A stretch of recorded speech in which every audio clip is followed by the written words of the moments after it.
Alrighty, hello everybody, welcome back. We are continuing with this stuff. Okay, so this has been a nice little experiment. We haven't set up this door yet. It kind of flies off the hinges at the moment.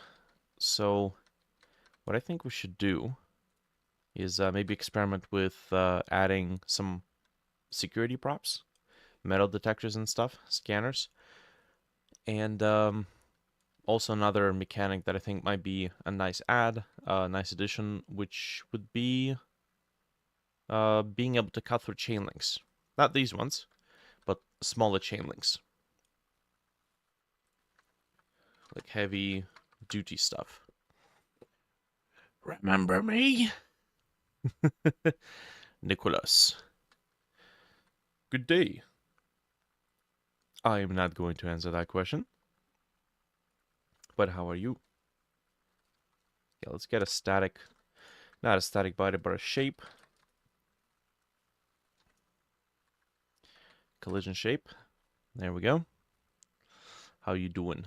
I'm doing good. Thank you very much. What about you?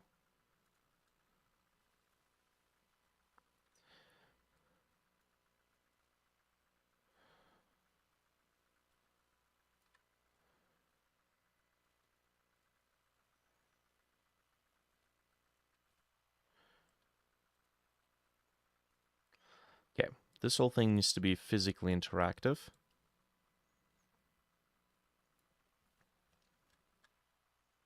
Mm-hmm. Notifications work today. Hey, look at that. Nice. Welcome, Stephen. Welcome back. I'm gonna open the cabinet, storage cabinet. Actually, the storage cabinet door.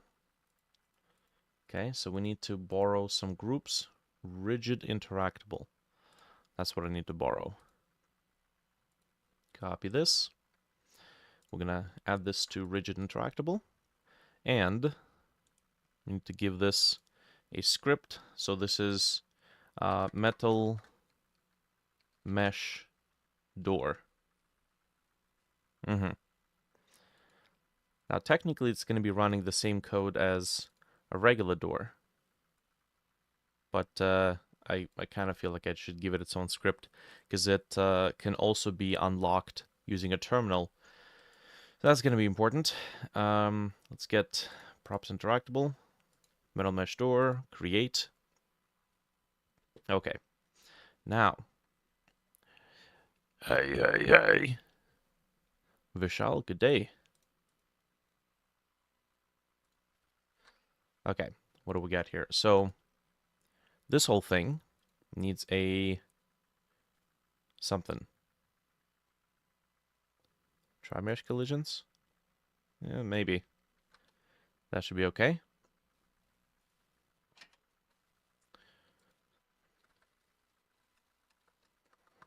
Okay, just leaving some notes in the dev group Discord. I've been recently looking at the VR shooter project that's currently that's got a prototype version of it sitting on Steam at the moment. It's it's looking mighty appealing. Looking mighty interesting. I booted up the game and my god, are the hand implementations inconsistent as shit. Like half the time you grab the gun by a handle that doesn't exist. Another time when you want to grab the magazine, you grab the gun. Another time the gun doesn't align with a hand. It's just kind of annoying. The good news, however, I found an interesting tutorial on how somebody made hands using physics implementations by making the hand always try to physically move to the location of your controller. And that's going to be interesting to try out. So, yup. And the only thing I need are actual models, like, of guns. So, yeah, we'll see if maybe we can cook something up. Right, so we have the door. It is locked from movement. How do we handle this in here? Oh, right. So it's like right on the edge. Okay. So this probably has to be handled in the same manner. How has nobody actually created a shortcut or a little drop icon right there to drop it beneath the node? You can only put it above. Okay, let's position this here. Like this.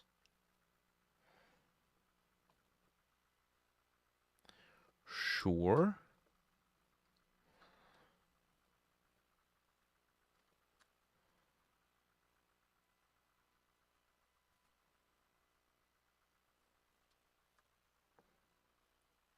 I suppose, I think in the level it's going to open this way. Let's see. Let's take a look. So, if the player's in here,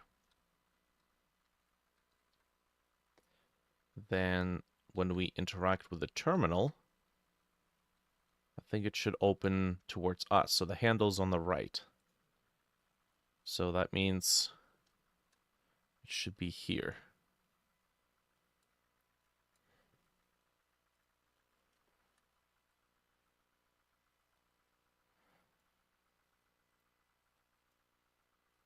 Yeah, okay. That's fine. Pop this back in here. Okay. And what else did we do here? We locked it on linear XYZ axis and angular X and Z. Okay. Linear XYZ and angular X and Z. Nice. Cool. And the only thing that's left to do is to get the code. I'll just yoink it out of here. Although it does have a bunch of relevant stuff, like flipping the direction of opening movement.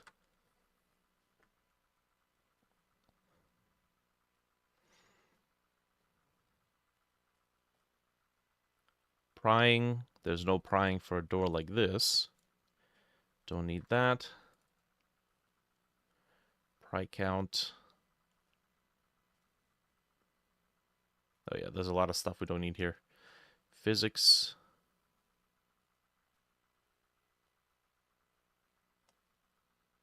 If locked, then it does all of this. If not, it just forwards the input event. There we go. Okay. Collision exception, so the door will accept itself to not collide with the door frame. Add collision exception with, get parent. Yep, so it's a two-way exception. Break open is not a thing. Prying is not a thing. Position equals door lock. Okay, that's fine. And then this is for locking it away or limiting the angle. No prying, no pry count. And then this should be okay. All right. Cool beans. Although the locked system is out of whack now, but let's just see if we can actually interact with this thing. Also, there is way too much fog. Somebody's been messing around with this thing. Volumetric fog. Density is up on that. All right. Let's go ahead and run.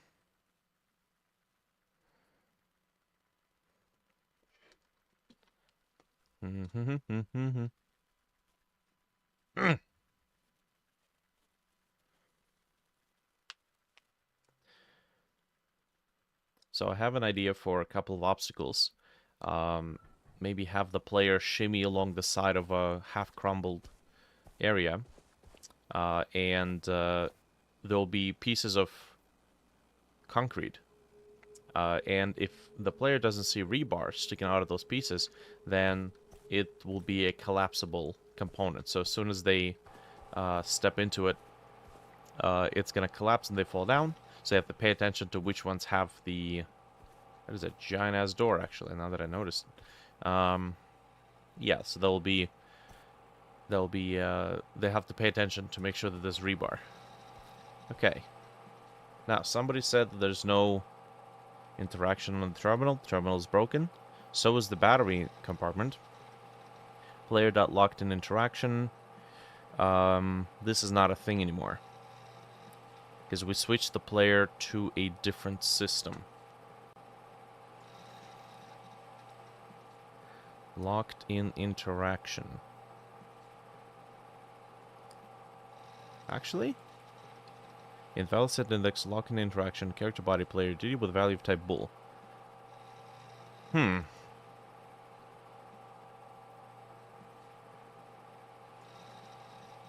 I suppose we can have the player have a separate state called locked in interaction. State general, yeah. Okay, so we can do that. Let's go back here.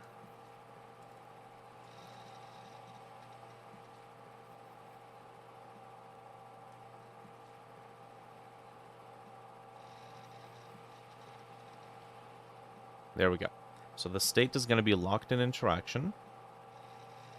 And then when we set it to false, state is going to be general.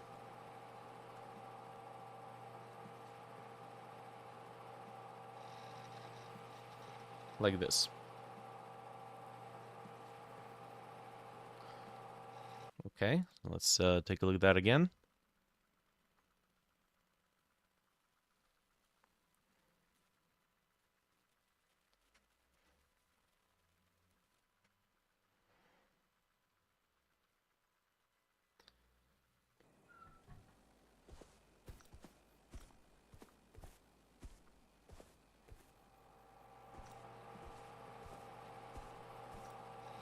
Hey, okay.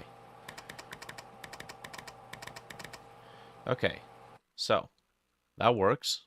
That's cool. We should be able to do something with the camera alignment. Let's take a look here. Okay, so we're gonna take a look at this terminal here. Get it. Editable children. We have camera dest. And with this camera right here that we can see through the preview with the plugin. We're going to take the camera dest and we're going to align it so that the camera can see both the computer terminal and that. Now, something that we could do is we could adjust the FOV of the camera so that it isn't so distorted. What would we have to do? Like zoom in, let's say 50, and then we would do this.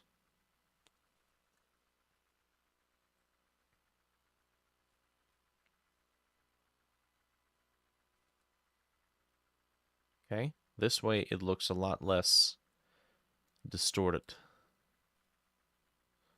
Now, we will have to make a transition for it, however, because, you know, if we do this right now, it's just going to clip into the new value since we make the terminal camera active.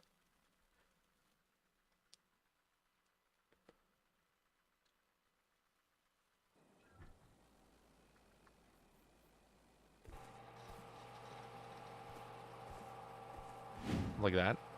But that looks better. That looks better. Interesting. Okay, so let's try this. When do we control the camera? Current becomes true. Current becomes true.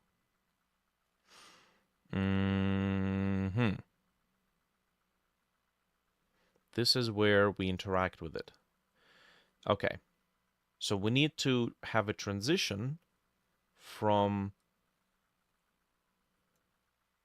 whatever the FOV of the player camera is to whatever the FOV of the camera that we set in here.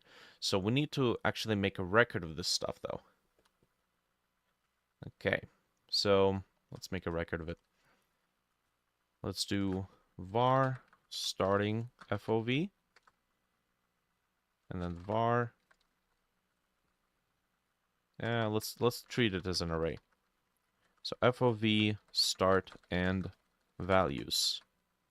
Okay, so let's do 75, 75 for starters. As a matter of fact, we can make it this on ready. We're gonna make this on ready. There we go. So it's gonna be declared. And then this is the starting, this is the player FOV, and this is gonna be camera do not touch. What's the property? FOV, right? FOV. There we go. Okay, now the starting value, we're not gonna touch that. Not until the player interacts with the computer. And loading time become an issue when again it gets bigger. Yeah, that's why you have loading screens. Okay, so what we're gonna do is set the value for 0. We're gonna get the camera. Okay, and then we're gonna get the FOV of the camera. So that's gonna be populated here, the starting value. Cool. So when we set this camera to true, we're gonna create a tween. Okay. We're gonna tell the tween to tween property of which object? Well, we wanna tween the property of the camera here. Property to tween of FOV. Now this is interesting. It doesn't have a starting value, so I think we need to set the starting value right now.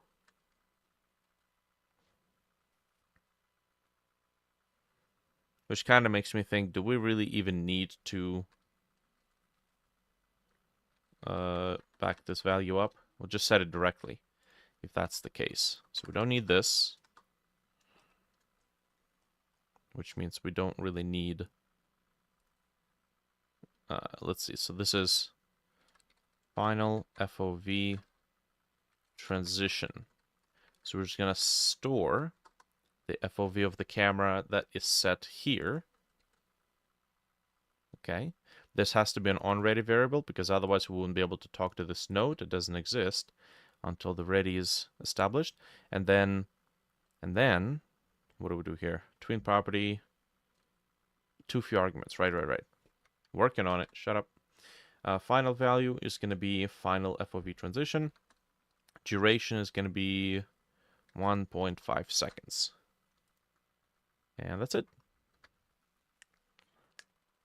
Maybe loading times when you debug. Yeah, but there's not a whole lot of, I can do for that. Plus, I am running in a pretty old system, too. Core i5 4590. I mean, I think even modern Core i3s are faster than this machine. Yes! Oh, man. That actually looks good. But... here's the only problem.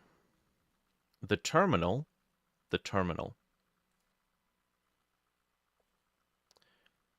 Where's the terminal?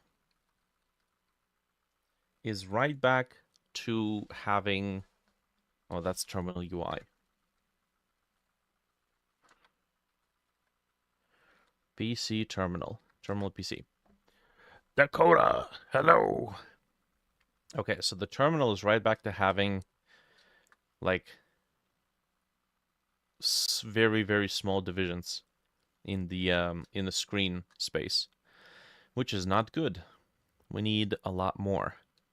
And it looks like the terminal PC is just an OBJ file. Maybe. Also, man, these are some really strong normals. We gotta, like, ease up.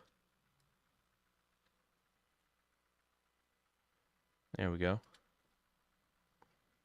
That's still too strong. Yeah, there we go. Okay.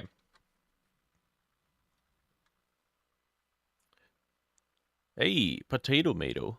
Good day. Cool. So we need to do something about the screen resolution, screen space. Now, if I open up the Blender file for that screen, it's going to destroy the UV mapping again, and then Anthony is going to end up, or Antoine, I should say, is going to end up retexturing it again, and then the screen is going to get screwed up again. So I'm going to instead just open up the OBJ file, import obj. There's our obj. Let's go to detail, engine, models, and then we have props, terminal PC, right there. No, that's MTL. Where's the terminal PC? Where's this guy? Models, props, interactive, terminal PC. Models, props, interactive, terminal PC. There we go. Yeah, look at that. God damn it, man. Okay, that's fine. So, this uses the screen material. There we go. So here's what I'm gonna do. I'm gonna get rid of this. So L, and then get rid of the vertices. I'm going to create a plane.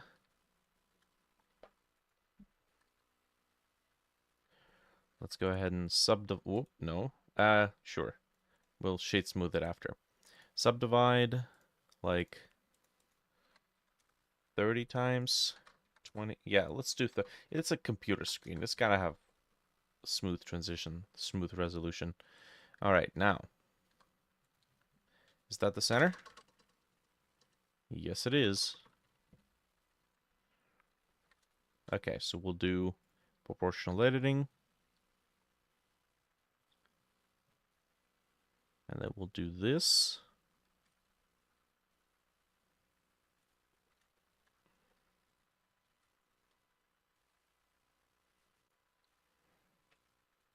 That is not the center of the object. This is. Okay, we're just going to eyeball this whole thing.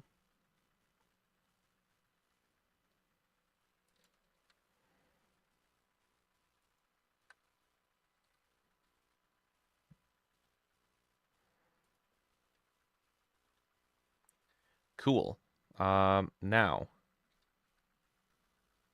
I don't actually want to scale it disproportionately because that's going to end up creating distortion in the user interface.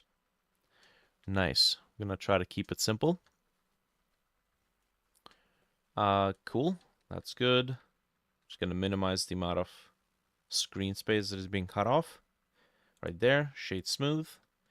Nice. And then we're just going to take... Nice. It's already having the screen texture. I'm going to take this file, export obj. And let's go to engine, models, props, interactive, terminal PC.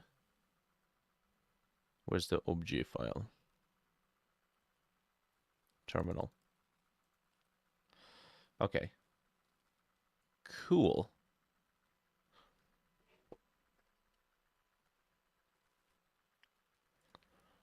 All right, let's give it a sec. I hope, okay, there we go. Now I hope to God that the material is actually saved. Ooh, that's not what I want. I want this. Terminal PC. If I spell it correctly. All right. So, if we go here, quick load. Terminal PC. Yes, nice. That's good. And then for the small screen, we're going to quick load terminal blank new. I think that's what we need. Screen shader, screen blank. I think it's the blank new. Maybe. Yeah, nice. All right, that's good. Let's run this thing. So yeah, the FOV change is actually working out pretty well. We might not necessarily do something like that for Atomicon. It looks a little goofy. It looks just a little goofy. Anyone in here? There's a lot of folks lurking in the background. They kind of set me as an annoying noise box. Okay. Nice. I love it. Okay. Now we know that there's a whole bunch of terminals that do correctly map already. So what do we need to do here? We need to flip it on the y-axis and rotate. Oh, nice. boop, boop, boop, boop. God. Oh, let me type in the password here. Doot, doot, doot, doot, doot, doot. Oh, God. This shit ain't working.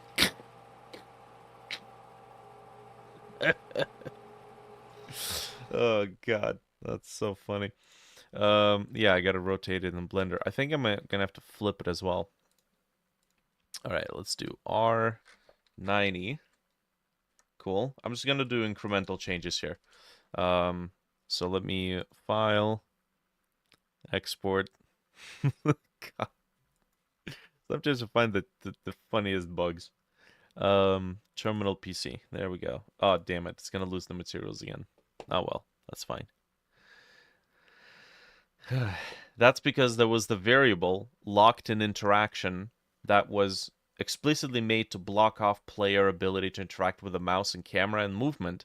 But now that it's a state machine, I gotta go into the player and, you know, find every place that locked-in interaction used to be and program it to use a state. Hello? Can you scan the file system? Any day now? Oh, forgot. Okay. Let's see if it actually exported it. Oh yeah, nothing like some shenanigans taking place in the game to pull everybody out of lurking mode. There we go. Alright, let's get in there. Up, up, up, up, up. Ah, damn it. Okay, this is gonna be a bit of a pain in the ass. There we go. Son of a... Did it not export? Okay. OBJ. Terminal PC. Yes. Selected. Ah, come on. I didn't save it. See, sometimes Godot is a little stupid. It's a little slow. And we need to tell it to explicitly re-import something. Do it! Okay. Ambient light from material screen and base ignored. That's fine. Alright, let's see. You know, since we're going to be doing a lot of stuff in that location, I should probably just place a player spawn point right inside. Right here. Noise.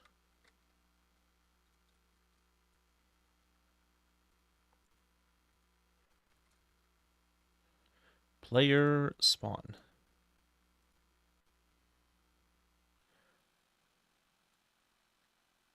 Somebody needs to make a useful context menu for 3D. Like, you select a node, and then you could just, like, right-click and then say, place here. That would be That'd be super handy, I think. There we go.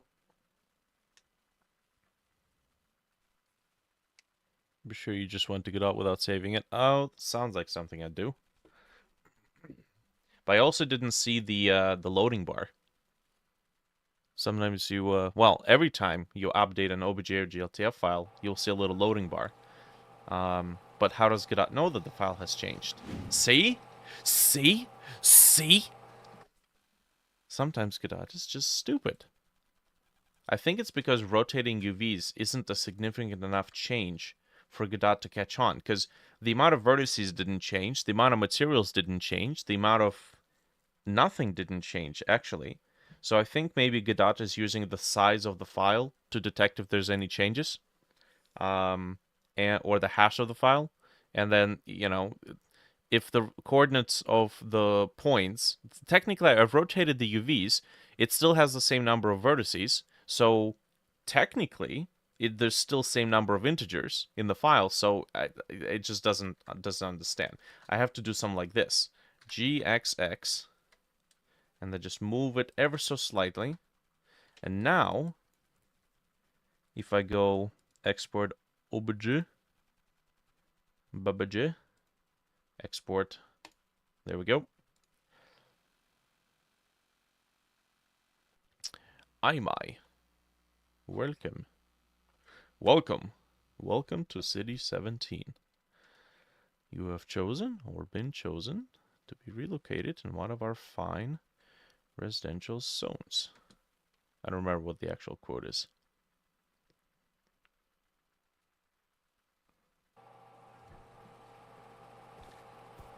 Okay. So,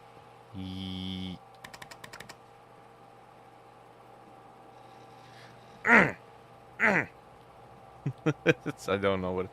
Work, you piece of shit. Okay. So, I think I'm actually gonna have to do something like this. Make a cube, hide it inside, and then export everything together. Export OBJ. Okay. So, engine models, props, interactive terminal, terminal PC. And watch. The loading bar will appear. There it is. Now it detected the changes.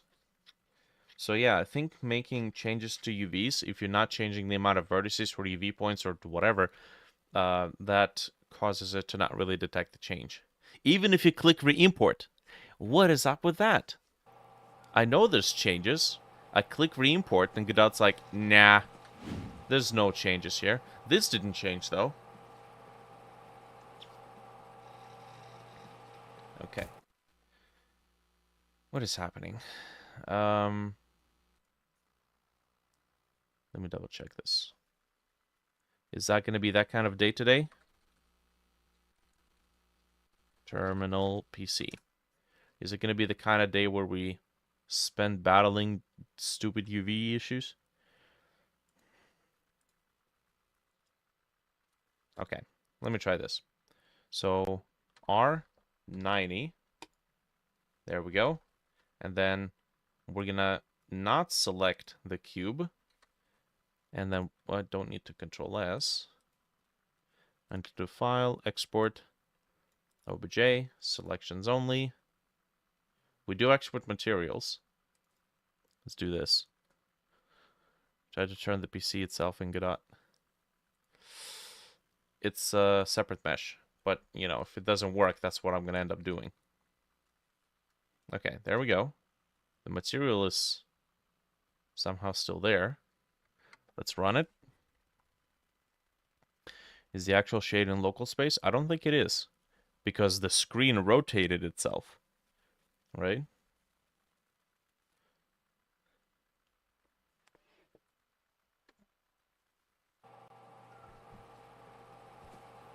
Yeah, see? Okay, so all we have to do now is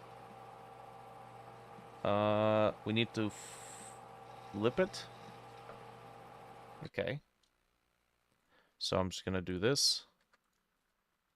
Control, what's the flip? Control M on the Y-axis. Okay.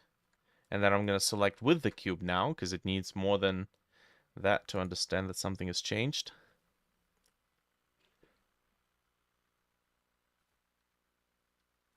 Just have every terminal be displayed upside down. That fixes the problem.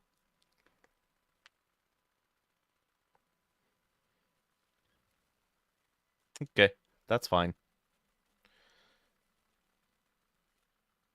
We'll get it done.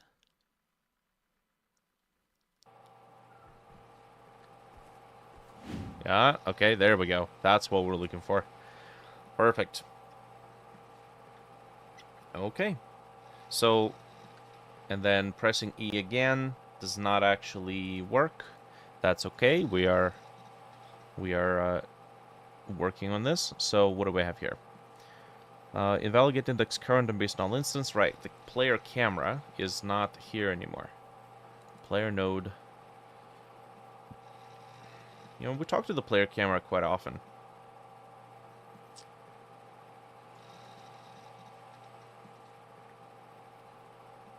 Interact. Let's get ourselves a variable, maybe.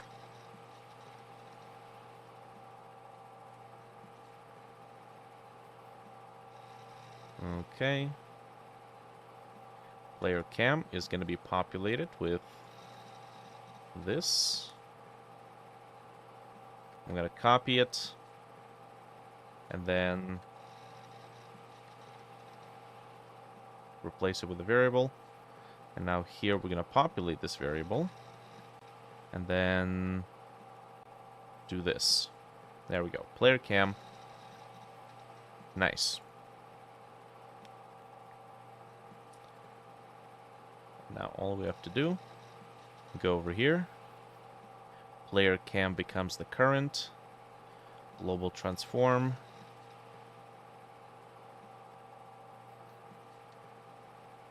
I don't know what this does. This is our camera. I think maybe it just returns to another place. That's good.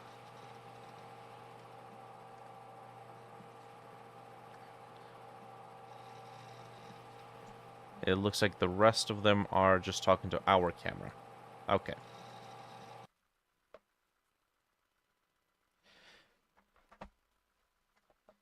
Cool. We do still have an issue with the player still having control over their body. Solve that.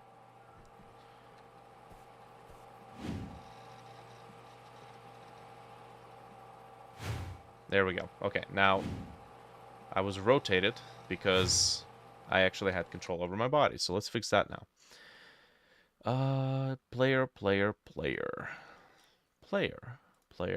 Player.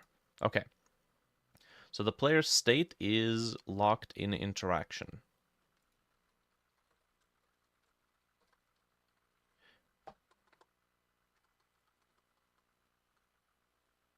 Okay, we have locked in physical interaction. Process input, locked interaction, velocity is reset. Yes. So if locked in physical interactions, physical interaction would be physical levers, doors, cabinets, drawers, anything that you have to like click the mouse button and then physically move it in order to open it to interact with it. So we're going to do if locked in physical interaction or state is locked in interaction. That's good. I would imagine that any place we have this is a place where we would also have the other one. As long as it's not, what do we do here? Set velocity, set up direction, max slides, move and slide. Okay, so if not locked in physical interaction and state in this case is not locked in interaction. If locked interaction, prevent camera movement of the players in the terminal or the complex group. So if that's good, I guess we'll just do this. If the state is in locked interaction, return as well. And this is where we set it to false. All right, let's see. Man, there's so many features that we have to disable based on these interactions. Maybe I should make sure that with the next iteration, next game that has this many custom interactions, I go with a state machine right away. Also, man, it's already been 40 minutes. There we go. Okay, so there we go. Nice.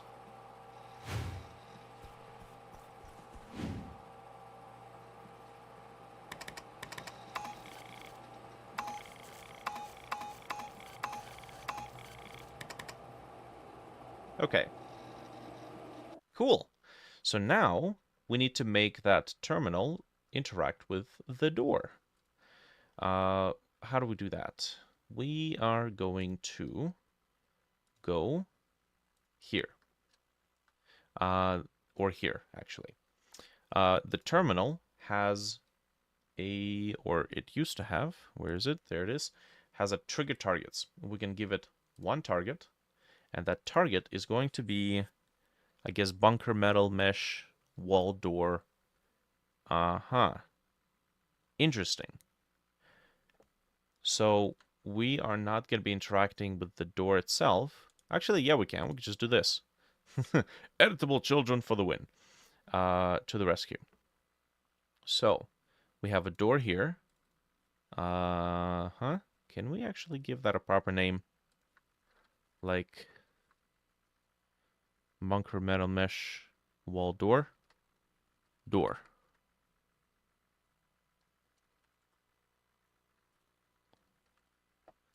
And this is door frame.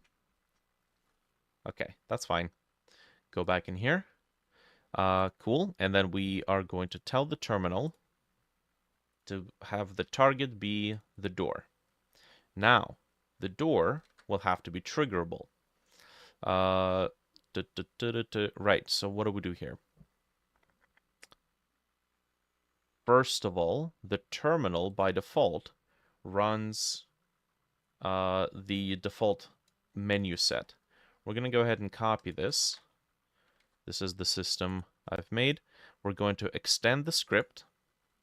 This is going to be repair room terminal. There we go. I'm going to save it. Scripts. I think it's props interactable, terminals, and then just save it here. Okay, and all I have to do is call the init function, and then in the init function, override the variable with the interface. Okay, Sergeant Snafu. I'm going to have to go through these and make sure I replace that. Has anybody watched the World War training videos with Private Snafu or Sergeant Snafu? Those are so fun. Which kind of makes me think maybe I should look into doing some cartoons for the Atomicon. Some in-universe cartoons. Okay, so text. That's text. I guess we could just comment that out for now. Let's say for the time being, there is no submenu. So we'll comment that out as well. And then here, we're going to say unlock storage. What is it? Storage locker? Storage lockup. Okay, type trigger. And then it is going to trigger an object that has the index of 0. So what does that mean? Well, we have our variable called trigger targets. We gave it one target, and it has the index of 0. So this is the object is going to be triggering. Cool. So now, if I go into the door, we need to give it a trigger function. Func trigger. And the trigger is going to unlock it, and we need to give it a little torque nudge to make it spin this way. Okay, so we're going to do, what are we going to do here? Apply torque impulse, and then impulse vector 3, So we want to rotate it on the y-axis. So 0, let's do 50 and 0, and we'll see which way that goes.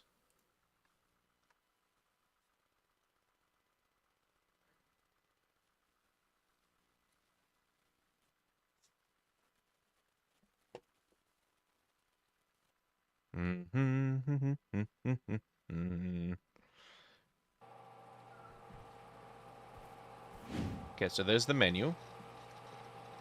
And that should have triggered it. But... Oh. Okay, I guess Godot decided to crash. Thankfully, we ran the game. We ran the game, so it saved everything.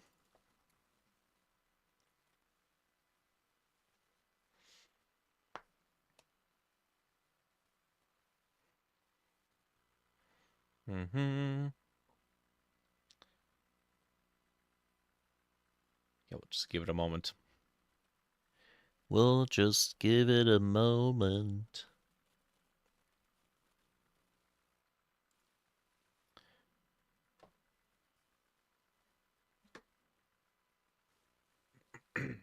Hey. Nice. Right. So we tried to run something, and it didn't work. The storage cabinet... No, not storage cabinet. The door... There we go. The door for the bunker. Let's see if this actually ran. So print door was nudged.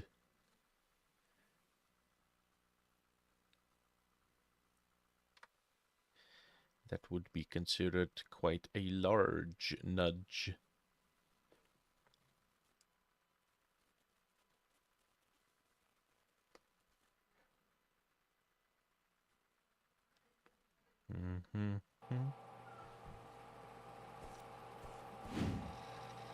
Okay.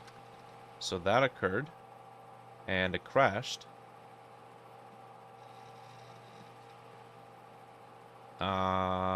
Right. When we trigger something, the object that is being triggered is supposed to respond with a message. So we gotta go to this door. And then return door unlocked. Or unlocking... what is it? Unlocking... What's the name of this thing? What was the name of the terminal? Storage cabinet.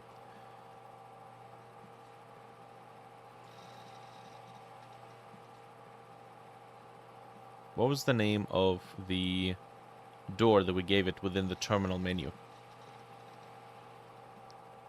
God dang it. Terminal PC. Unlock storage lockup. Unlock storage lockup sounds kind of weird.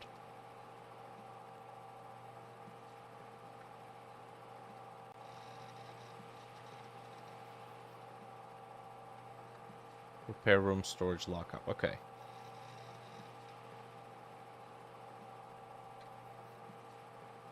Alright, so the door is going to respond with unlocking repair room storage lockup. I guess we'll just do storage. Alright, let's give that a go. So every object that can be triggered or toggled has to respond with some sort of a message. And that ensures that we never have to program the terminal again and still have it be able to respond with all these different system messages when something doesn't quite get enabled correctly by design. Oh! Well, it works. It's going the wrong way, and it's a little too strong, but it works. Let's go -8. And also, the limited angle ratio is something that we need to work with. I think limited angle ratio was a thing with the regular door. I'm just going to close all those scripts. Open this up. Storage cabinet door. So we had limited ratio angle be modified. Uh-huh. That is why we shouldn't have looked at this code. Because this is for prying. And it gradually makes the door more and more and more open. But that was on the old system. We shouldn't be doing this anymore. Let's do this. So we have security door, I think. Bunker door functional. Bunker door broken. Door lock. Bunker door. That's GLBs. Man, give me the scenes. Come on. Standard door. Security door. I think that's the one. Nope. Standard door? Yeah. There we go. That's the one I should be looking at. So.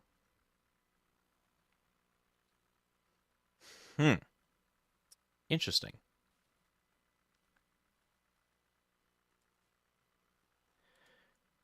It says it's a rigid interactable, but it doesn't have a script.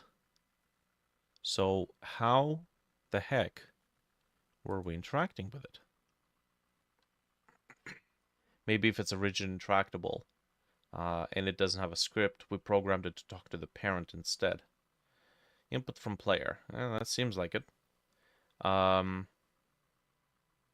we have a lock angle. Lock angle. I suppose this is what prevented the door from opening and closing. So you can still interact with it. But it would kind of hit this invisible limiter that prevented it from opening all the way. Okay, security door frame. Yeah, that's not something that we need. Repaired room terminal. Gonna have to fix that. Okay, there we go. Do this. Door body. We don't need the door body because we are talking to ourselves. There we go. Angular velocity gets flipped. There's no lock here. Oh, prevent locking if the door's open, right? There's no locking. And then we just do this. Now the lock angle is not something that is present here. Actually, it's right here. That's good. I'm back. Welcome back. All right. Let's give this a test, Rooney.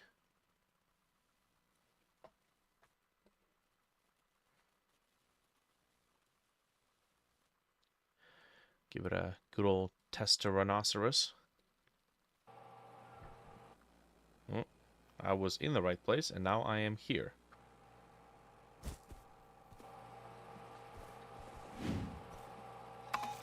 Nice. Okay, still a little strong, but it works. Let's ease up.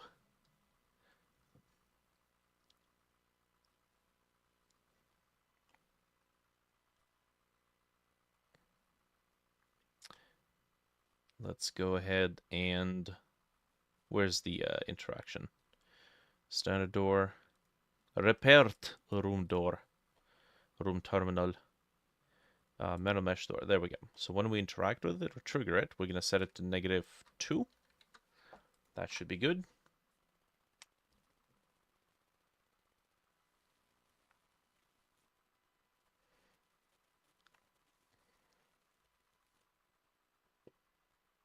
Cool.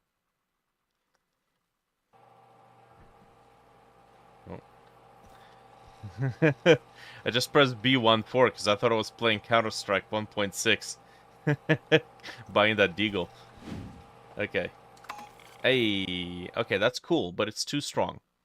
And I think that's because we need to set up a little restitution here. Let's see. So we have bunker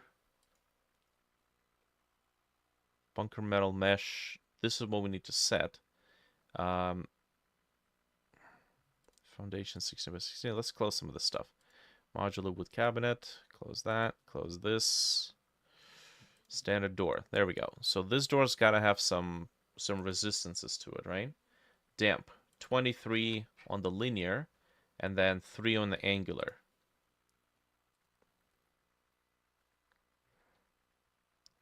Linear. Let's see. Angle, yeah, linear. So 23 on a linear, although we don't have any linear motion here, and then 3 on the angular. Let's see what this looks like. What other games do I play? Whew. Fallout, Stalker, CS once in a while. Every time I play CS, I want to play on the VR. I want to work on the VR shooter game. It's a rite of passage. I think there's just like a... Hey, there we go. There's a certain number of comfort games that are just like my go-tos. And then, you know, I honestly, I enjoy... I have a number of comfort games that I always return to, and then I enjoy the one-off experiences that, like, you play them for the story, you experience them, and that's it. You just know them. So, nice. Yes, there we go. That's what we want. We want a nice little nudge. That's good. Let's get the camera orientation a little bit better. Let's take this. You can always just do that. And then take the camera destination. And then do this. You know, the funny thing is maybe I don't want to place the terminal in literally the same room that the terminal is supposed to be protecting, because that's kind of dumb. So what I think I'm going to do here is establish some sort of a secondary location, maybe like a hallway with a bunch of windows, and we'll be able to see this terminal through the window. Okay, so how would we go about doing that? So first we'd delete this. Okay, now I need to save this, and I need to pull from GitHub because I think Anthony mentioned he's got some floors for me. Let me see here. Where is it? It is Dreadtail Escape. Escape. Okay, we're gonna pull origin. How many nodes? Well, I mean, everything's a node. Okay, I am seeing a conflict with player and conflict with scenes level TSCN. Now, who is pushing changes into those scenes? I can only guess. 1 second. Okay, I need to stash these changes for a sec. Okay, so fix terminal. I'll count for...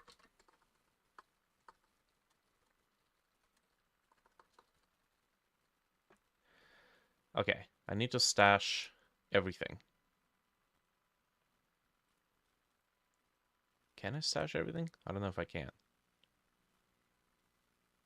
Okay, 1 sec. Pull origin, which is of course going to be complaining that there's conflicts. I kind of wish that when you pull something... Oh, all conflicts are resolved. Cool. I kind of wish when you pull something and there's a conflict between the file, it would just automatically give me a suggestion. Do I want to keep the conflict, the original, or do I want to merge with the cloud version? Which technically it's actually giving me that right now. Oh, 63 conflicts. Somebody's been messing around in the level scene and then pushing stuff out. Okay. Well, up, up. I am going to... Some extensions need to restart, take effect. Man, every time with this shit. Okay. We're going to resave, because as far as I understand, nobody should be messing around with these files. Okay. Now. Okay.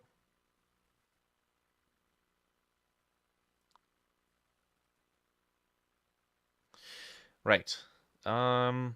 I suppose I am going to fetch when it is done complaining. Some extension... Man, come on. What do we want to do here? Okay, fine. Sack of shit.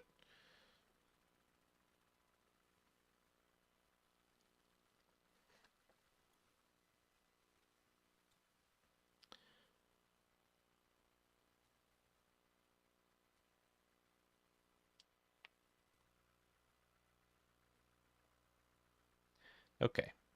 Load up the scene. Establish the proper second floor.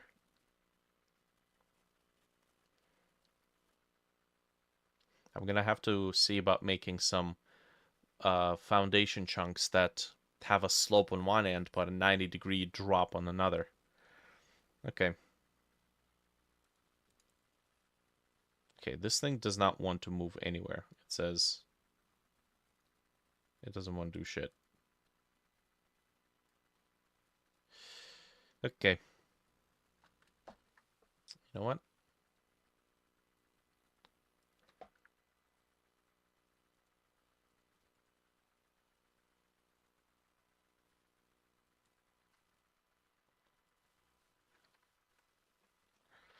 Launch that. Maybe I should just use the CLI version. Continue to merge. Come on. There we go. And then I'm going to push origin. And I'm going to pull. And then we'll see who has been pushing. Okay, let's see. Who's the culprit behind all this? So there's the stuff that I just merged.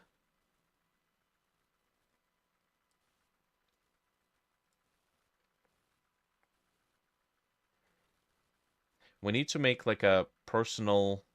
Oh, project.godot.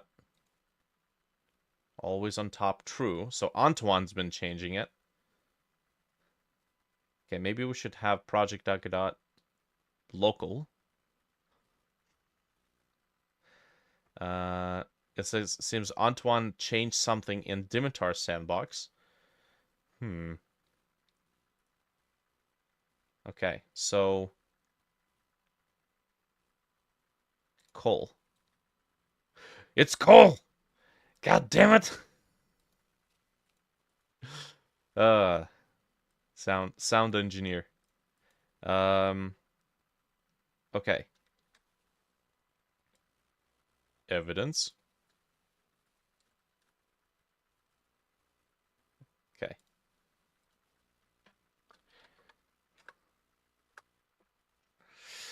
Okay, that's fine. I don't think anything's broken because I made sure I saved my local local files. This is one of those things like, okay, if there's changes in the player or the scene file, I am discarding that shit unceremoniously because there's no way I'm losing the progress we've made.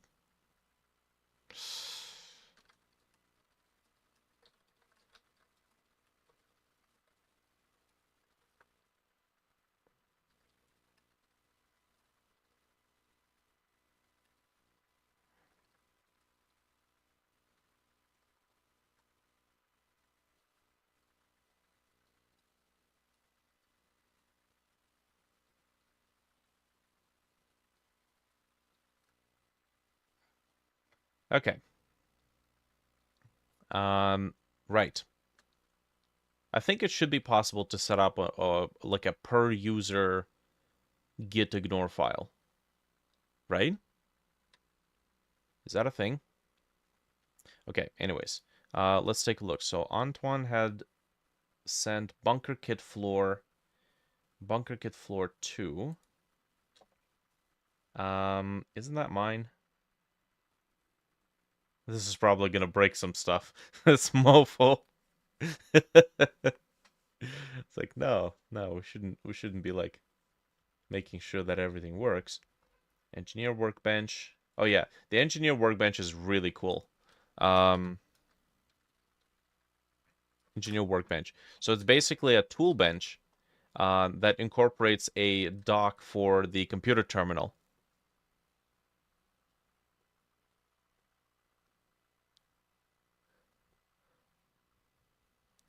And then we have a lamp over here. Okay, but that's great and all, but we have a scene for the lamp, don't we? Bed lamp. Okay. Okay, it's spanking time. Hold on a sec.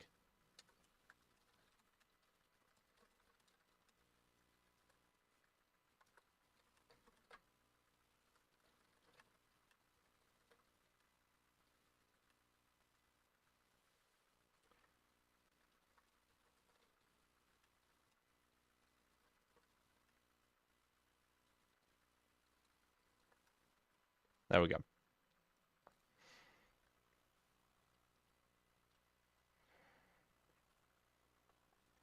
Cool. Yeah, so this is a pretty cool little prop. Right. What am I looking for? Floor, right? Floor.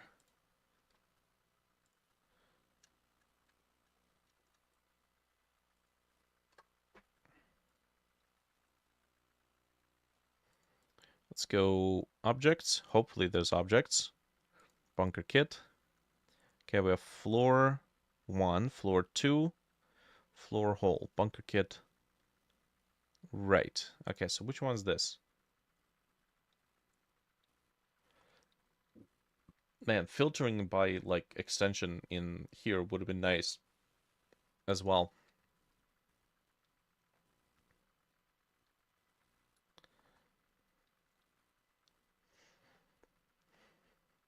It even knew your real face? Really? Oh no, I thought that's what Steven actually looked like. You mean that's not your genuine selfie? Okay, what do we have here? Why is there changes in the TSN file? Oh, probably setting up the mesh exceptions to get them rendered in the FPS view. Something changed here. Bunker kit, floor, added engineered dorm, metal props, and other stuff. Okay, so what other stuff though? ROPs and other stuff. Okay. Wood chair. Hey, that's cool. Let me open onto one sandbox. Just gonna take a gander for a sec. Oh, nice. Hey, we can use the make the crates be grabbable, so we can take stuff out of them. This looks mighty cool. This is like Fallout 3 level bench. That's very blurry though. Okay, there's the terminal, and what else? What is this? This is player. Okay.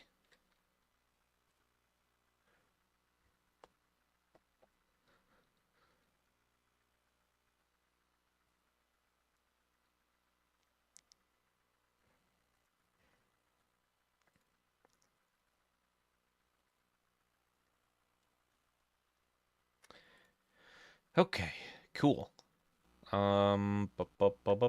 Right, so let's go in here. I guess we don't have the floors yet. So we'll take this.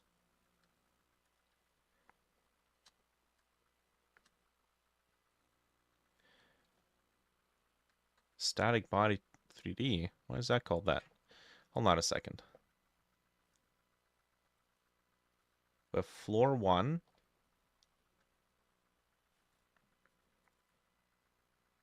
This is large. And this is small.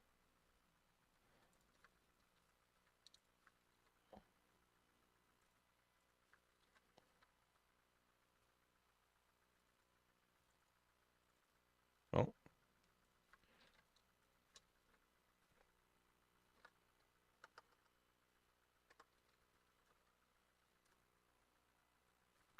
Oh no, renaming a scene.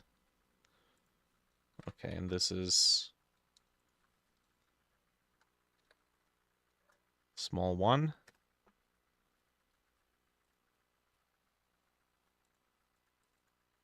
It's this one. So if we have multiple small ones, we'll be able to use it.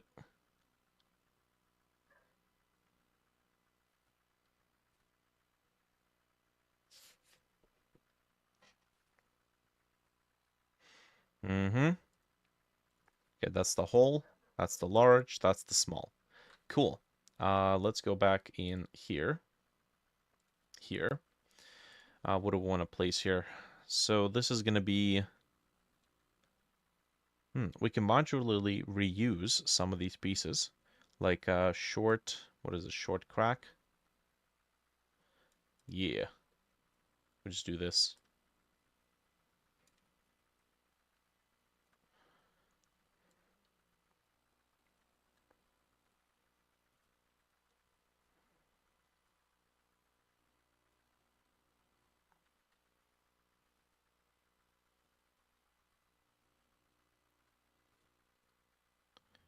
Short, short. There we go.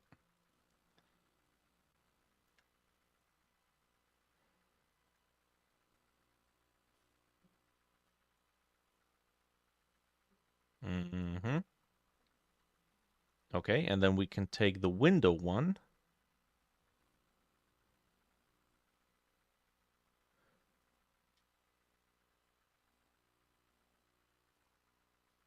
Where's the one with the window? Tall door. Mesh wall, door. Window. There we go.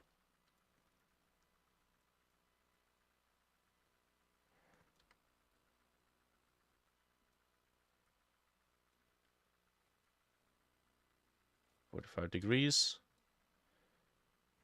We may or may not have to make a separate one.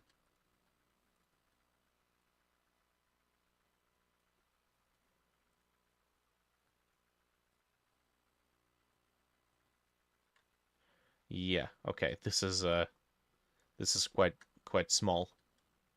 Quite shallow. 3D? Yes, 3D indeed.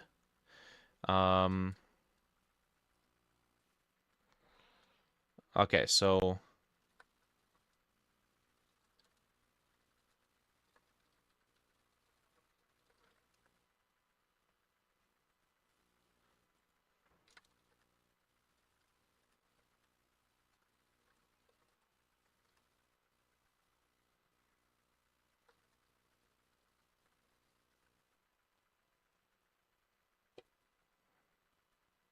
cool. Okay, so here's the deal. We have this, it works, but it doesn't really look quite right. Like this whole observation thing is just not gonna, well, the player's not gonna be able to see it. They can't reach that far.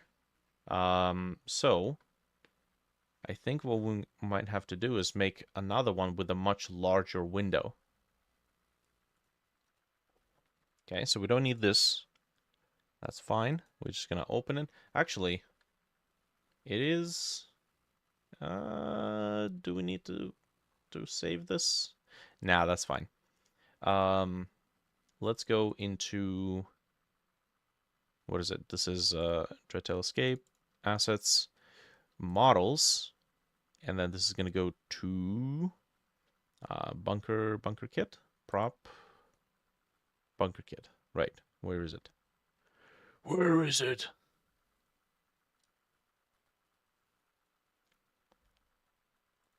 Props? And yeah, oh, no, that's Railing Kit. Bunker Generic.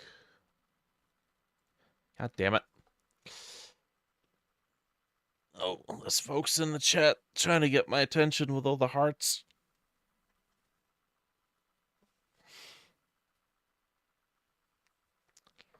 We're doing good, brother. This guy seems very talented. Oh, well, thank you. Where is the bunker kit? I think I just saved it in the general folder. Or locations. Bunker kit. There we go. All right, so we have a window one.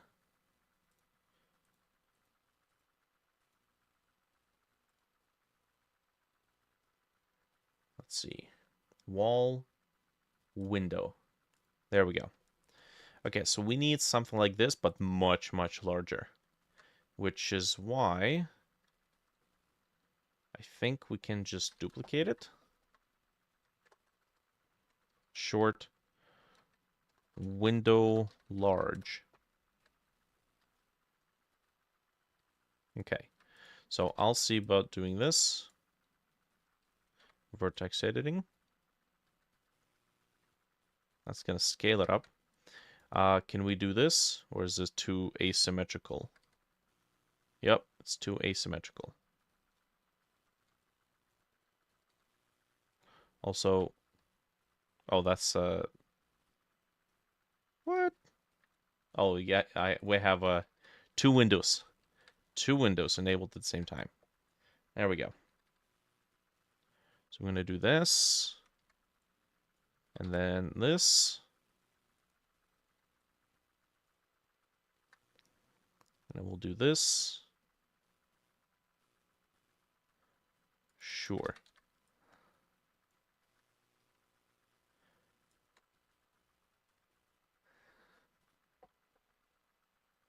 Chat's lagging from the hearts. There you go. Let's get obj. Engine, models, what is it? Locations, bunker kit. Where is it? Yeah, the location here is a bit different. So this is going to be long wall, window, large. Okay, selections only. And no materials. At least not now. Block the heart element with U block so much better. Yeah, there you go. Just taking up half the screen space there. Okay, so I'll take the window. Save as window large.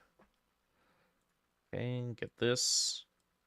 Quick load window large. And then for the collisions, we're just going to regenerate a new tri-mesh collision sibling. Nice. And then we go back, not here. We're just going to save this. This is where we need to swap out the window for the large window. Just going to place it as a child and then remove it. And I just deleted the wrong one.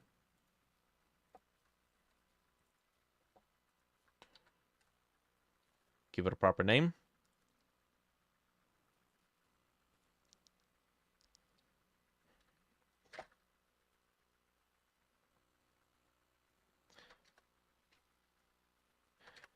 Okay, I'm just going to do this.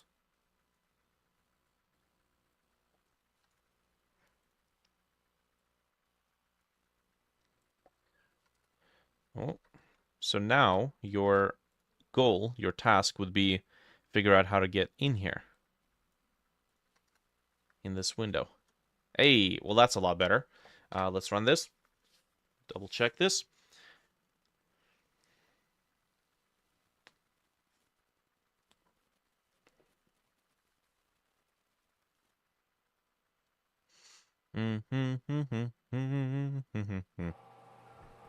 Okay, so we have it up there. And, right, so we can't actually see what's happening in here. Not unless we add some sort of a staircase.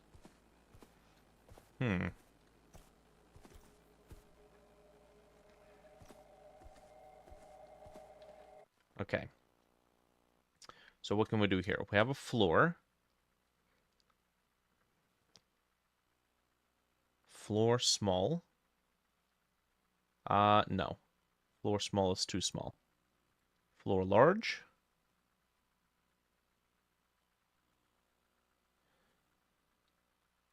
When the mouse was on the Godot logo, you thought your screen was dirty. What the hell does that imply? Think I have a dirty mouth? I mean, I know I do, but... Okay, I think I need a half floor here. So, yeah, as we are cracking away at this thing, we are discovering what kind of props we need. I think I need like a quarter floor, as a matter of fact. So let's do this. Let's make a new Bezier curve. Get the painting tool. Get ourselves a nice outline.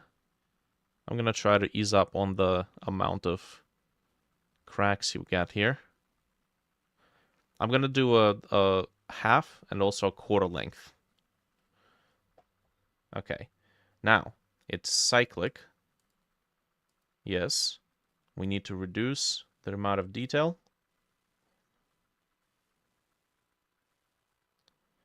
There we go. Or increase the amount of detail. And then immediately we're going to convert this to a poly.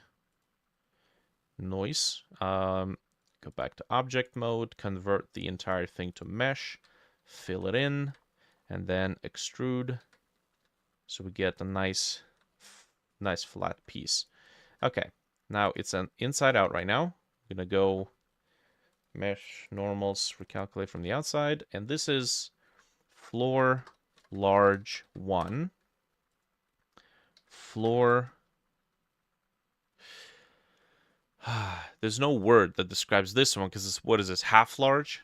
I need to start by using, like, I don't know, a grid system. So this is 4x4. Grid, floor 4x4. This floor 2x4. Which is not really correct. This is floor 2x2. It depends on which grid I'm using here. This would be floor 1x2. And then we need like a half by 2. Big is half large. Yeah, pretty much. Okay, and then this is floor hole. So this is floor 2x2 hole 1. And then what is this? That's the hole itself. Floor 2x2 Boolean hole.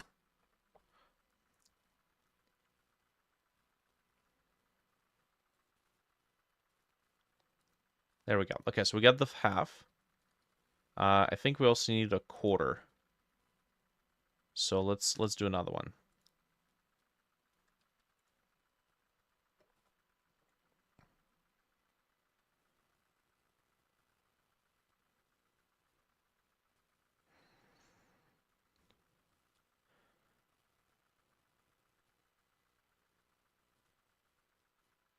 Okay, let's get ourselves more detail out of this. Noise. Now, it's important that we convert it to a poly, because otherwise we're going to end up with like a bajillion vertices when we convert this to a mesh. Hey, look at that. This one's the proper way oriented. Okay, so this is floor half by 2. I don't know if the / is going to be allowed in the file name, though. 0.5 by 2. There we go.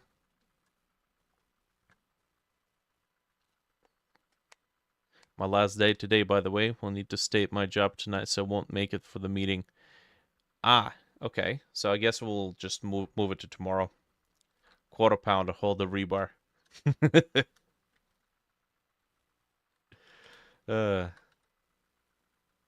Extra cement, please. Okay, cool. So we'll take this. I guess I can just... You know what? I feel like I should just export these with the new names. So, this is going to be obj. We're going to do no preset. Okay, that's fine. Let's specify the location. So, Dreadtail Escape Engine, Models, Bunker Kit. Yes. But the name doesn't quite match what we have there, does it? Bunker Kit underscore. So we should have that in the name. I believe we should be able to do batch rename. Set name prefix. And now everything has a prefix. Nice. Except for this one, apparently.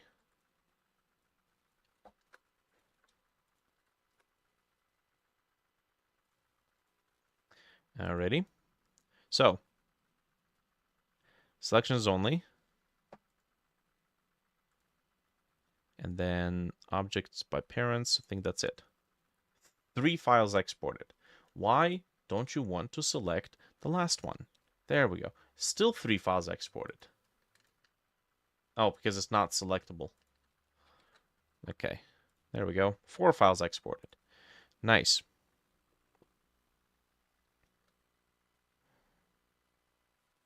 Nice. Okay. So we'll enter this thing. Let's make it use the new meshes right away. Bunker kit, floor 2, floor 1, all of that stuff is not necessary. We're just going to do this. So 2 by 2. Ah, interesting. That's not going to cause issues at all.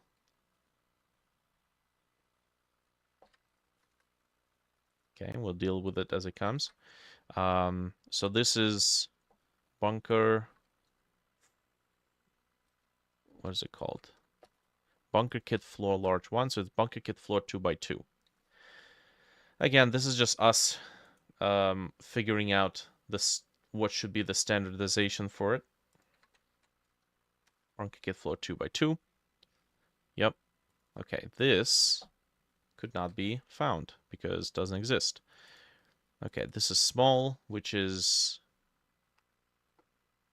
What the hell was this?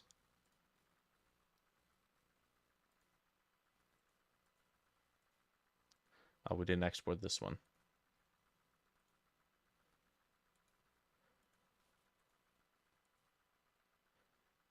Two by two hole. What else?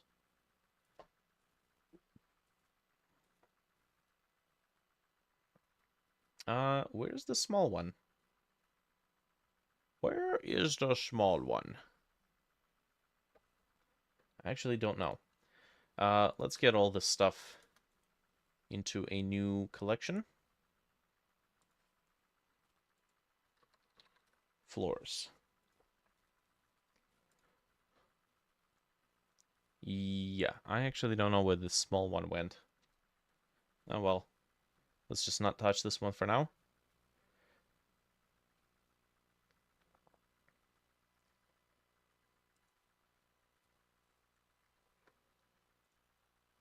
That's the floor hole. We'll deal with that after. 2 by 2. Okay, so this is 2 by 2. We're going to do safe scene as. We're going to do 1 by 2. Okay, so 1 by 2 is supposed to be this one. Get rid of the collision shape. But it's off to the side, though. That's because we never set the center points correctly, did we? We did not. Okay. Oh, that's why it was off to the side. Okay. Because we're using this plugin to export, so it wasn't using the center of the scene as the center point. It was using the center of the object. Okay, not a big deal. Select everything, and then set origin to 3D cursor. There we go. So now the floor should snap right back in. Okay. I guess we just do that. Nice. 4 objects exported. And now back. Back, I say. We should probably triangulate this thing because this is quite atrocious. Let's get, what is this, half? Triangulate.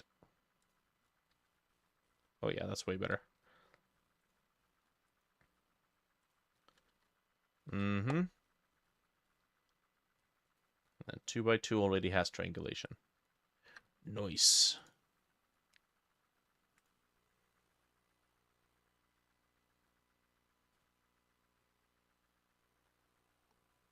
Yes. There we go. Nice. Yeah, that's way better.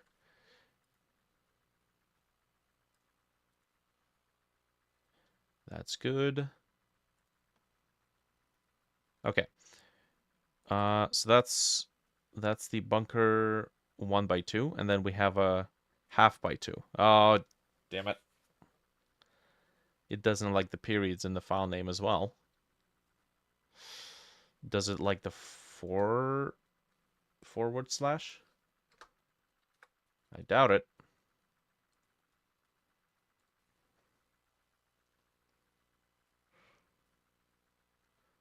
Can you make Minecraft from zero in Godot? Yes, you can. It's gotta know voxel math.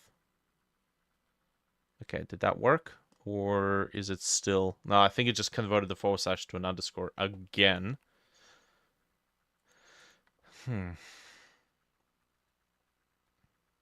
What would you use for storing the block data? Would you still use like a mesh instance? And then just build out the vertices using voxel mesh, voxel data?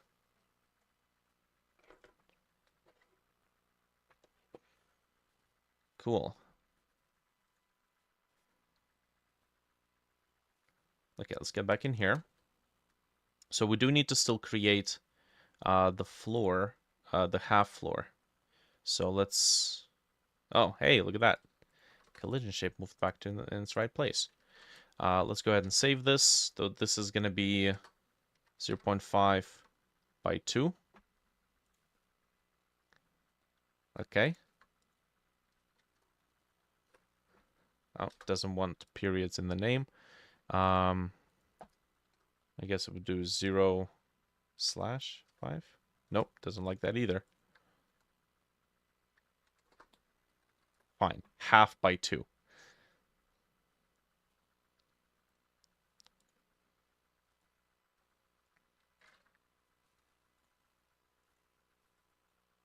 Nice. Okay, and the point of that is that we want to create a little space here, little ramp. So we do half by 2.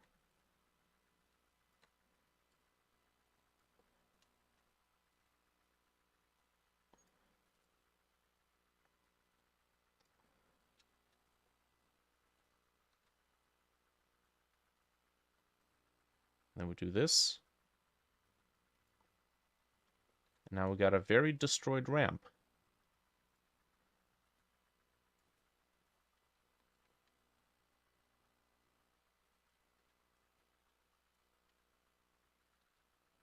We can also use it to beef up the ceiling.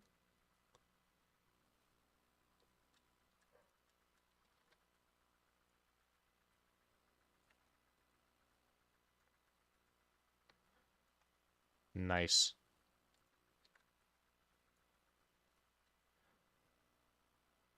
Hey, this looks like a secret area.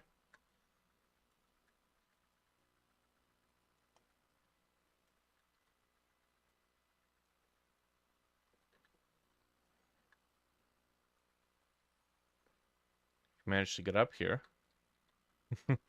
Nice. Okay. So this is what I was thinking. We have these pieces of bunker chunks, walls, kits, and everything.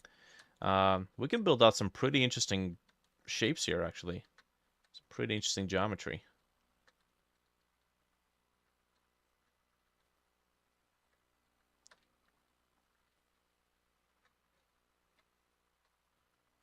All we need is a set of bunker room pieces that's basically destroyed.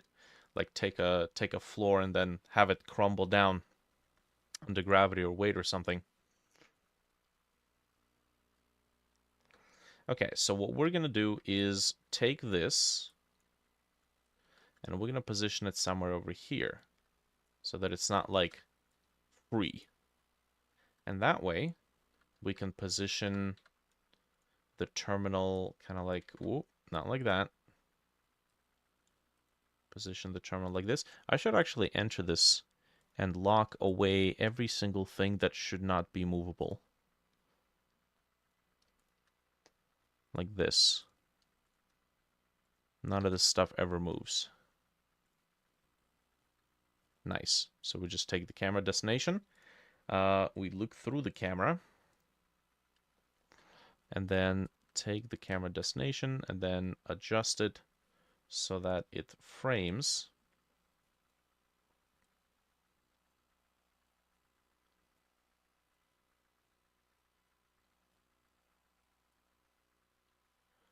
There we go. Frames the door in the proper context.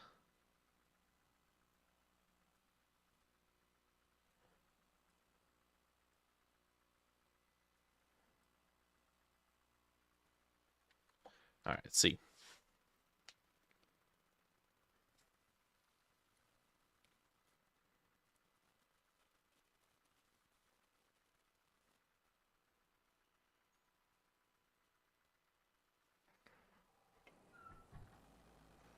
Okay, so that's what we have. Good day. Oh, the desk is floating. Did not notice that. Let's get back down there. Back down to reality.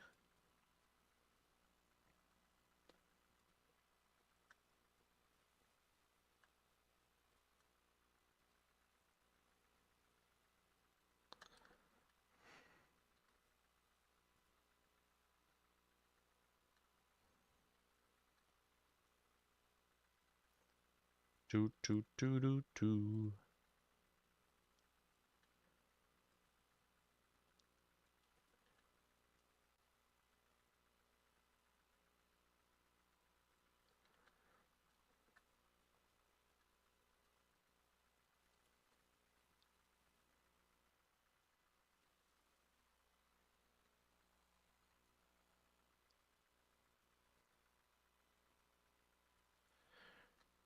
Nice. I don't think we need a third window here. That's a little much.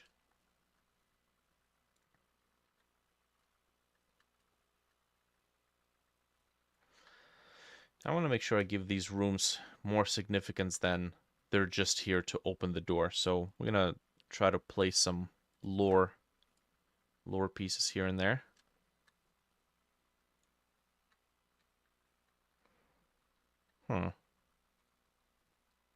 Doing night shifts just popped in top the views. Thanks. We have 20 computers in this factory here, and it's the night shift. Do you want 20 free views? It just opens up the stream on every computer. But you don't automate it, you just like manually go into the go up to the computer. What does this do? Control central cooling? Nah, let's just have it play the live stream. Hold on, there's one more computer at boss's office. I gotta climb in through the vent, Gordon Freeman style. Okay. Cool. So this works. I was actually thinking of making an alternate version of this wall. If we're on the subject and we have the project open, maybe I can do that. Also, this door handle is like obscenely tall. We can't even reach it. Has to be like this.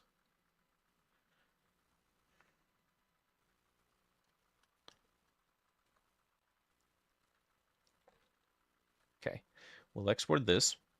Now this is, did we export it here? Bunker kit, wall. What is it? Metal, floor hole, wall short, tall door, stubby. Oh, that's what it's called, stubby. Wall wires. Right. Where can we play your games? A few games. Oh god, I probably shouldn't refer to the website.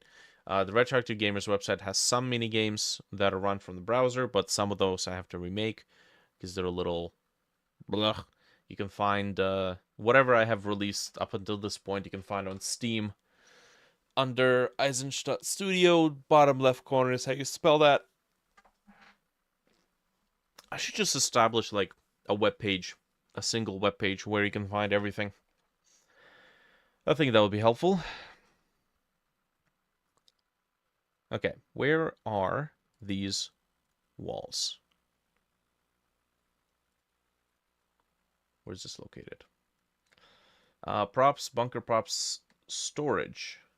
Models, props, bunker props, storage. Oh, it's in a separate location. Models, props, Bunker props, storage. Metal wall door. There we go. Come on now. There we go. All right, let's see if the handle is in human dimensions now.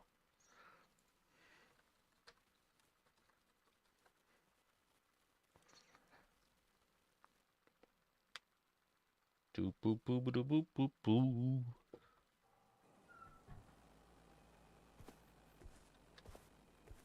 Yeah, I guess that's better. And then we have this thing. So the question is, how the hell do we get up here?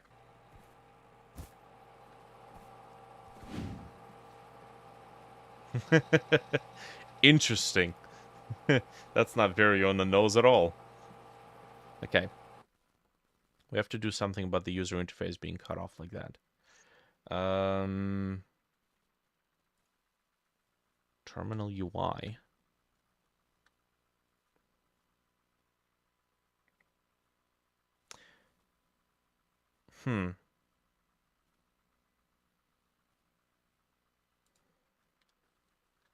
Okay, let's do one thing at a time. So what is it that I wanted to do with this?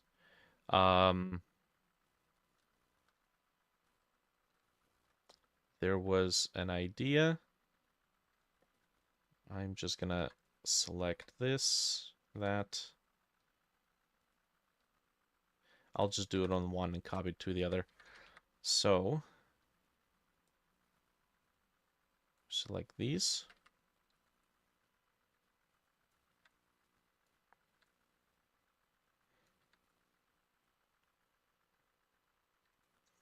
If the player field of view kind of ends right here, then either we have to lift this up here, but then we can't see it, so what's the point of the grate? Or we do something like this.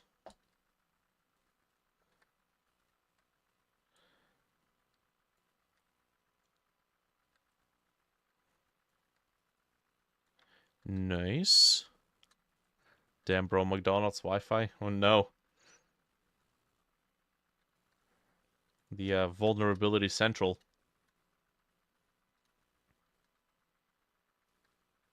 Okay, so this is what I have in mind. We'll duplicate this.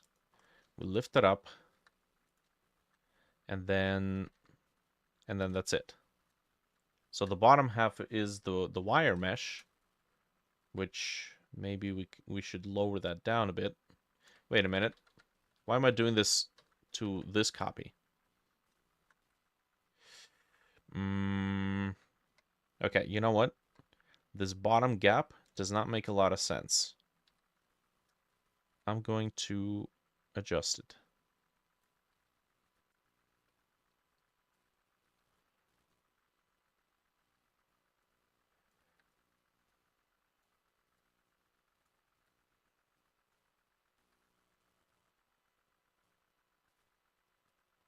Just like that.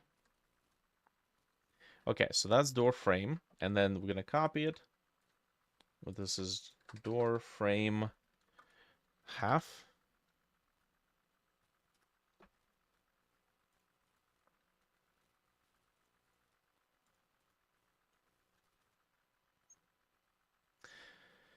Do we want a separate one? Do we really want a separate one? Let's see.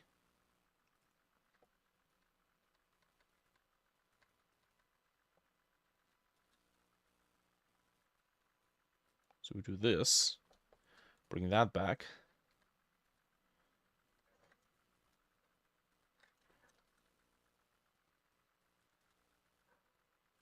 And then do that. So half of it is going to be see-through and half of it's going to be solid. I'm going to make a new material. Solid panel. Assign. There we go. There we go. That's the idea. I think that might make it a little bit more interesting. Now, do we export it as a separate piece or do we override it? Because I feel like this is the sort of variety that doesn't really matter that much.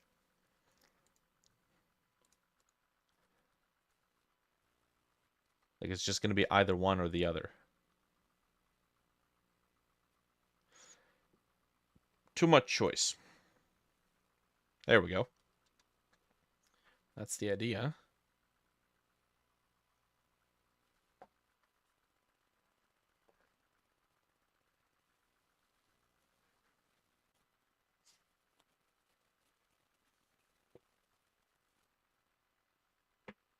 Mm-hmm.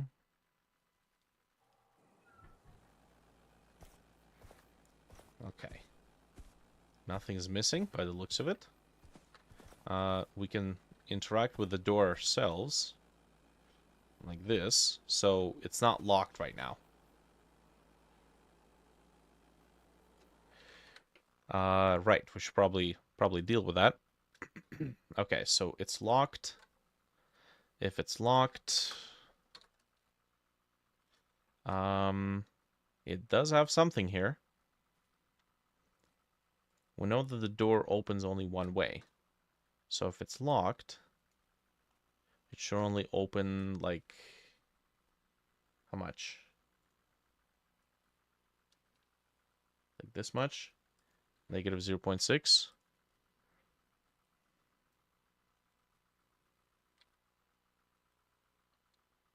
So if it's negative 18, if it's not locked, negative 0.6 if it is. And we do have to make the locked variable become not locked. So locked becomes false when we trigger it. And we got to go here. And I suppose we'll lock it over here. Locked. Okay. Let's see here.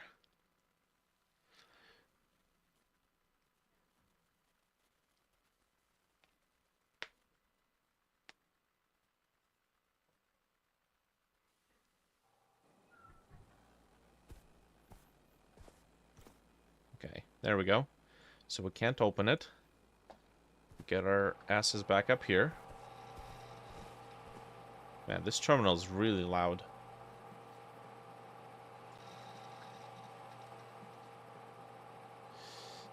That's not the right terminal.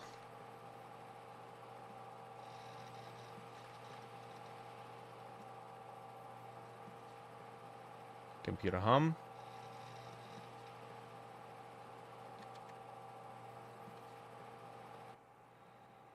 There we go.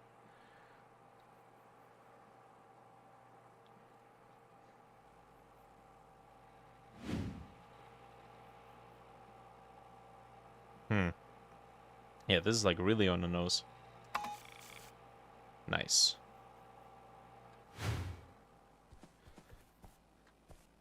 We need to really dial down on some of the sound effect volumes. Cool. Alright, so what's really happening here, though?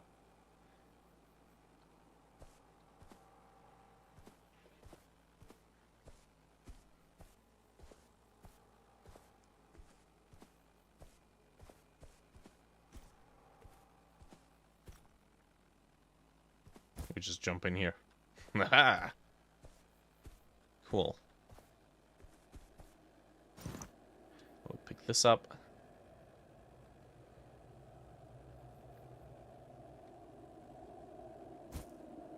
I tried to do a crouch jump. Oh yeah, Cole made a new turn on sound for this thing. That sounds awesome. Hold on, let me try that again. So it used to just kind of play the static and that's it. But now he says he found some old radios at his uncle's place, and he got a whole lot of radio samples from like finagling with it, and now because of that we have a nice turn on sound.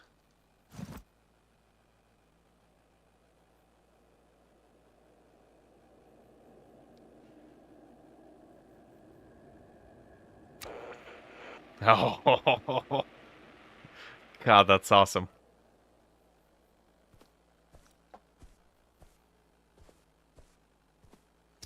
Okay, one sec.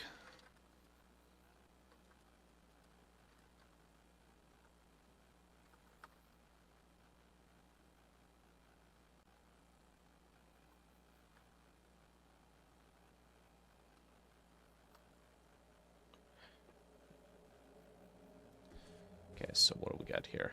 We got a door that opens. I think that should that open outwards or inwards?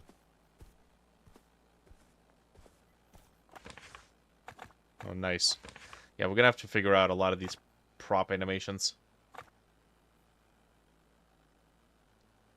Whew.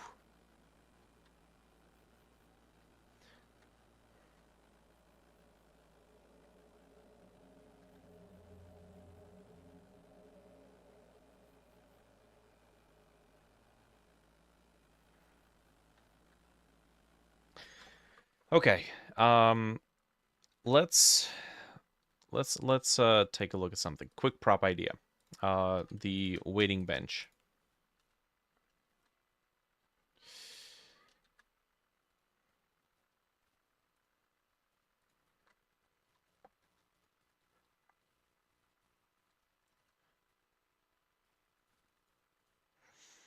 Okay. So I'm just gonna establish the baseline for it. I feel like I might have even already designed something like this.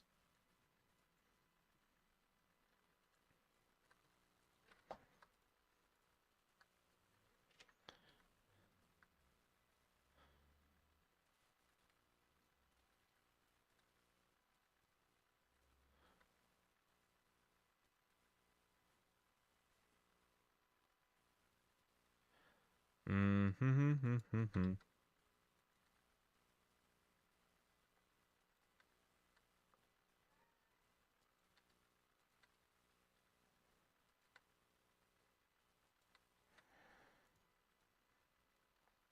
You just fuse this and then scale it on the z-axis to 0.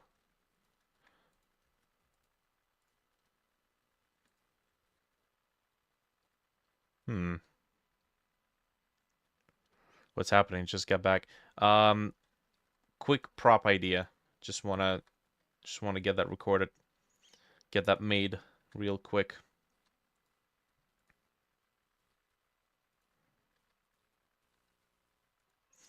Basically a waiting bench.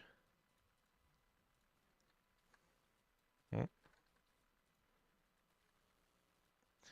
so I'm going to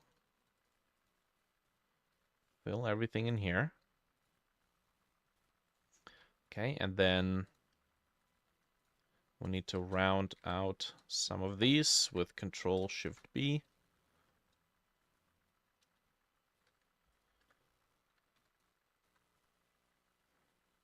Okay, I'm gonna export this right now as a test, and then we'll see what's up, see how big it is. Export. Oh no, that's a format we have no idea how to work with. Oberday. This is gonna be waiting bench. Dreadtail, escape, assets, models, furniture, which is, we haven't actually done anything in the furniture in a while. This would be props, bunker generic. Oh, we're in assets. That's why I don't see anything. Engine, models. No furniture here. Good. So props, bunker generic, waiting bench OBJ, selection only, which doesn't matter. That's the only thing there. Yep, and export materials. That's fine. Cool. I'm just going to take a look at how big this thing is. Static body, waiting bench, and then mesh. Ooh, mesh instance. Quick load, mesh, waiting bench. It's inside out, but it is what it is. Objects, props, bunker generic. Okay, so you're gonna see how big this thing is. The scaling is correct.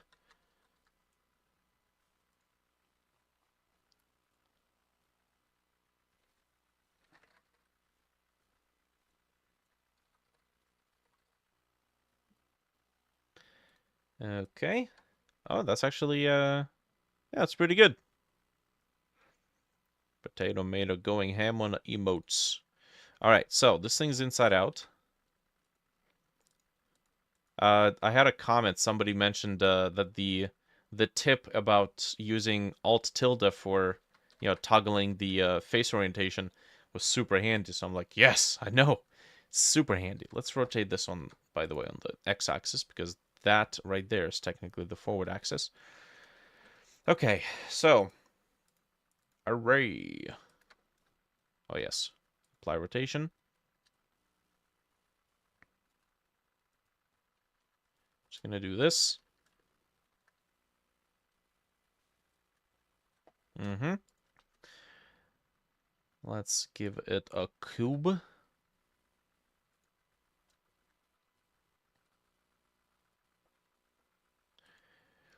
You know why I'm here. You are here to sell penis enlargement pills, right?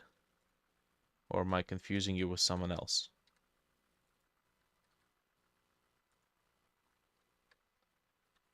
It's either penis enlargement pills or Jesus. Maybe even both.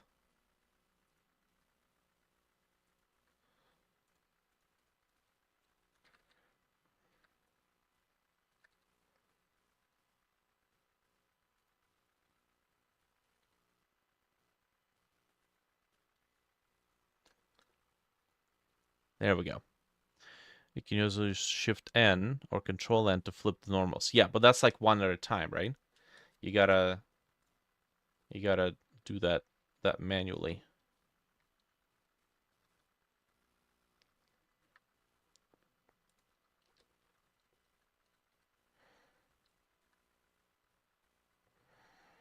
Okay. Right. I don't think that they should really stick out though. If they stick out, they kind of look a little DIY, to be honest. Okay, convert to mesh. That's good.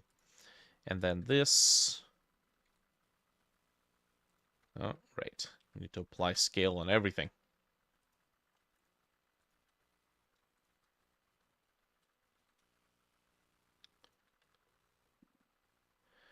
Cool.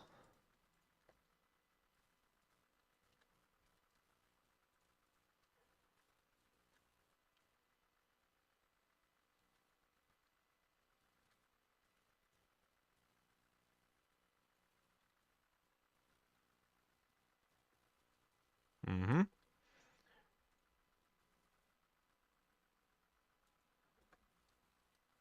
Okay, that's good. And what else can we do here?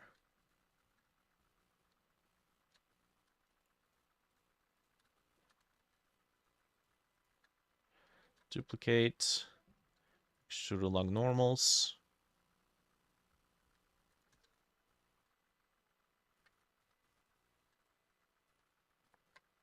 And then we're going to do individual origins. Scale on the x-axis. Noise.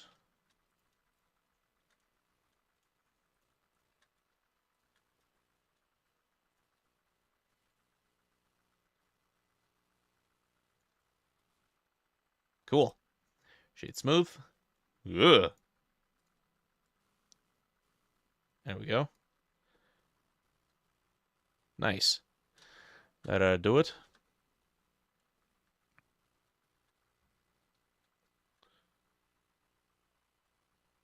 Bulk discount for the concept crew.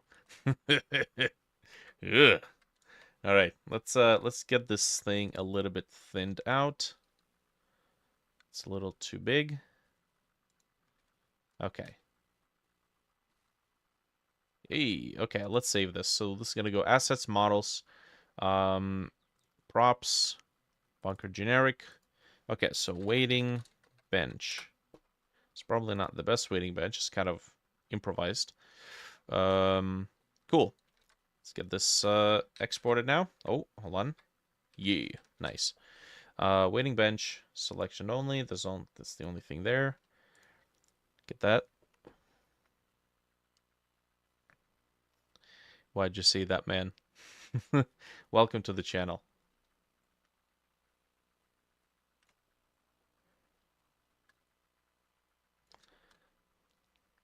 You have gone through initiation.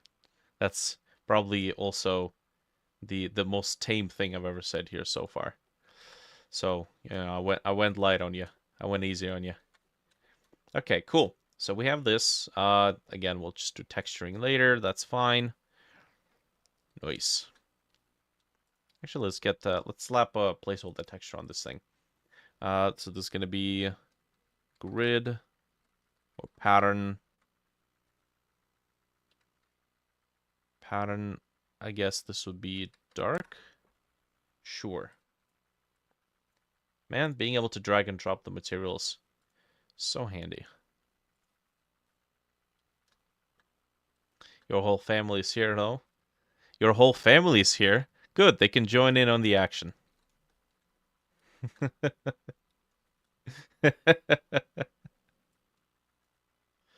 Little Timmy, what kind of obscenities are you watching? No, Ma. I didn't mean to. I didn't know. Should this thing be right in front of the window?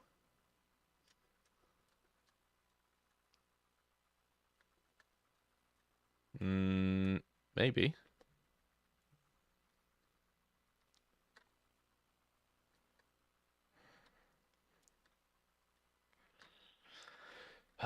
Okay, so this looks pretty good.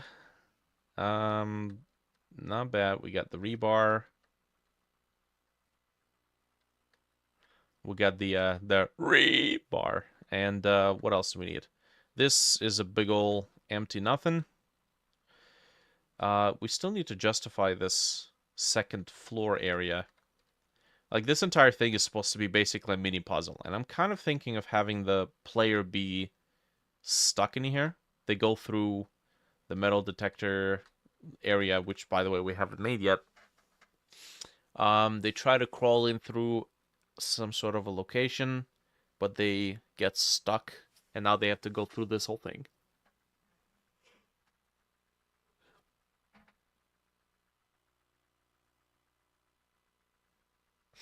They also have the way of getting out.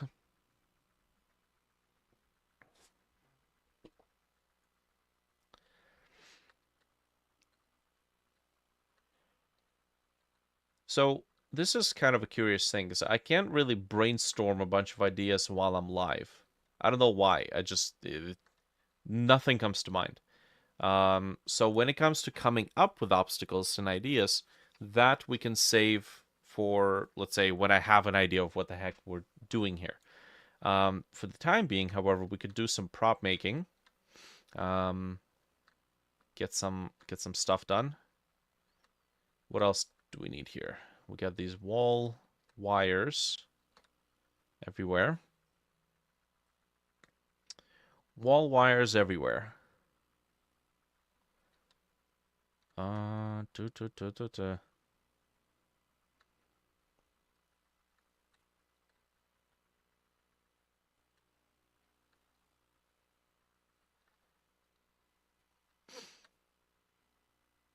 Oh yeah, that's right. There was a particular prop I wanted to make, which is like a sign, and then you can type in the contents of the sign, and it would just be displayed up here. So it'd be like a tool. Now, I'm gonna copy this thing to use as a size reference. Okay.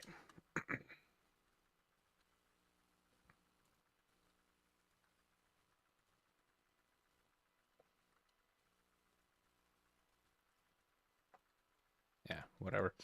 Right. So this is supposed to be a sign.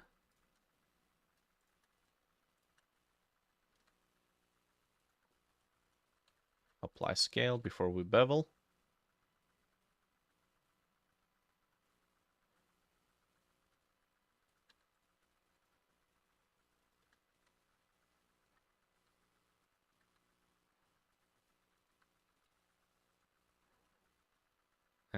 Ooh, okay. We're gonna have to make sure account for the scaling. Man, I want to work on Automicon so bad. Like, everything we're discovering here is gonna be so useful. Cool. Okay.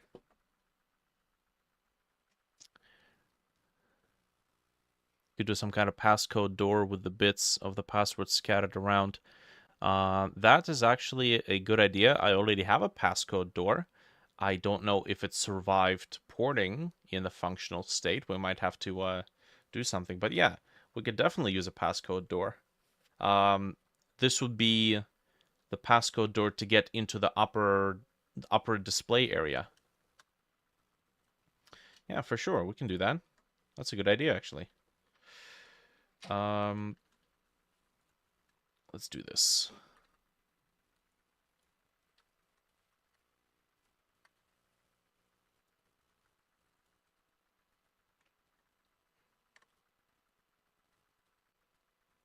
Dissolve vertices. Nice. This is gonna be. Oh, don't go far. This is gonna be like an electrical box. The views are only because it's Canadian. That's right.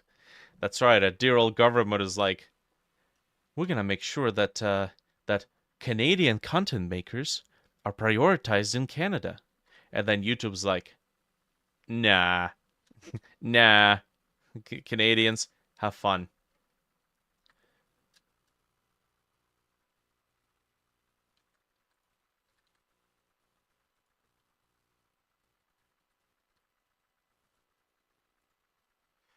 Hmm. Hmm. Hmm. Hmm. Hmm.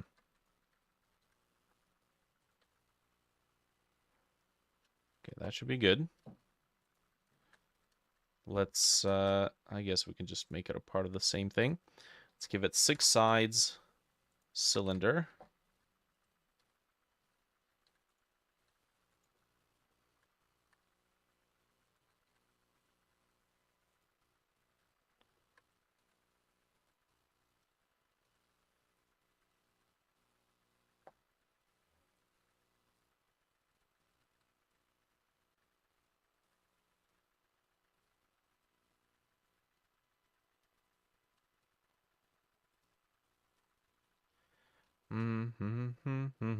Make it 1. Shade smooth with auto smoothing. Dial in that angle. Right. Okay, that's not gonna work.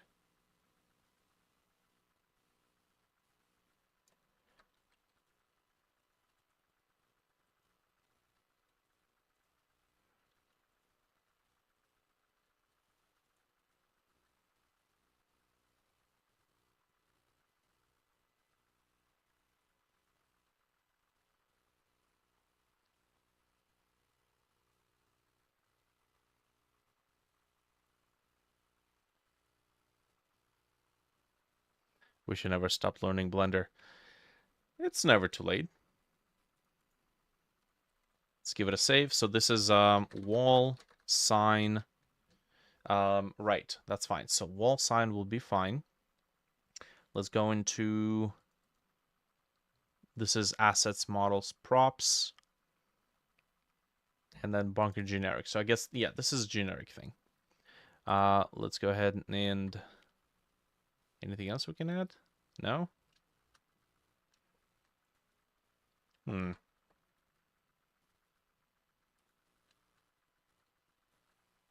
Ooh. There we go.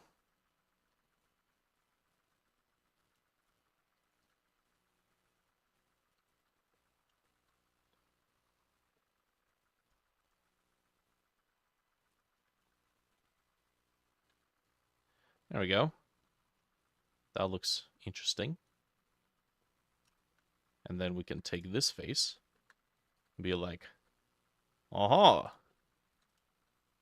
I am Andrew Ryan. Is the man not entitled to the sweat of his ass? I think that's how it goes, right?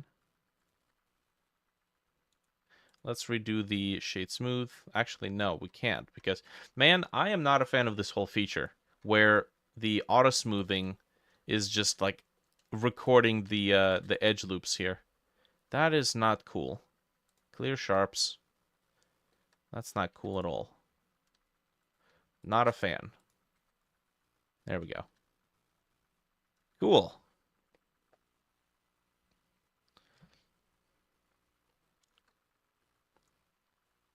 Use Cinema 4D 32 years old, still managed to dive into Blender and learn it. Yeah.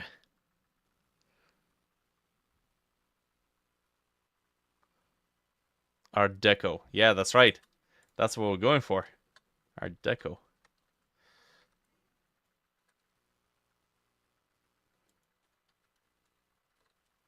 Okay. Cool. So interesting. If you do an edge loop like this, they're going to be curved. But if I do a single edge loop and then bevel it, they're straight.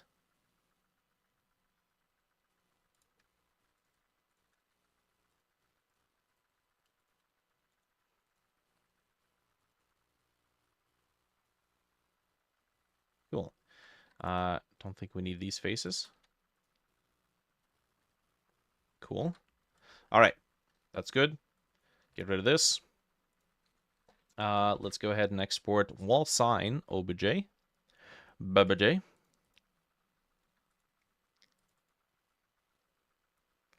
Models. Bunker. No, props. Bunker generic. And this is just wall sign. Yeah, that's. Yeah. Good thing the obj files don't store lights and cameras. That's good. Let's get over here. Actually, you know what? No, we do need at least take this and then give it a different material because it has to be light up. And we're not going to be texturing this now, but I do want to give it at least the material slot. There we go. Okay, wall sign obj. Make a new one. I think this can just be a 3D scene because we're not going to be tall enough to collide with that. Wall sign. Yes, save it. Objects, props, bunker generic, wall sign. Yes. Mesh instance. And then wall sign. Nice. That's good. Can you see the hearts? Yeah, I see the hearts. Sitting there and eating up all the memory in my computer. Let's place it here. Okay, wall sign. That's a little small. Okay, we know that we're at 45-degree increments. Although maybe that's not too bad. Let's see. Let's go to local coordinates.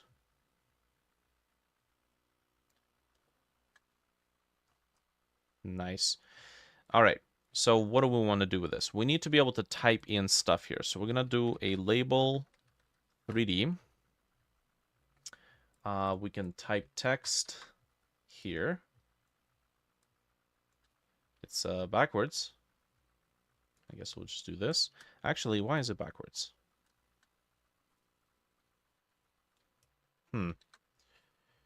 Okay. We don't want outline. 0. But we do want the text to be this. Black. Okay. Sign label. For now, we're just going to do this. And we're going to program this guy so we can type in any text we want, and then it will just update itself automatically. So we're going to go objects, props, bunker, generic. Yes, not objects though. This is a script. I just had a massive brain fart. Scripts, props. It's not really interactable. It's just props. Wall sign. Nice. All right, easy peasy stuff. So we're gonna do first of all, tool. It's a tool script, so we can live change it. We're gonna make an export var sign text. Set it to sign text.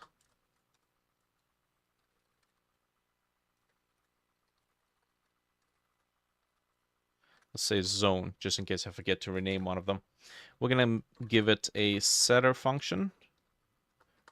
New value.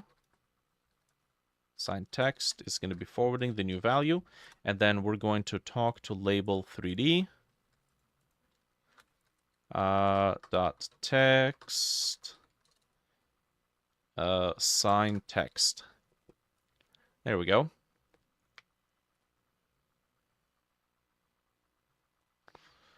Milo should do a shout out to Potato Man's parent.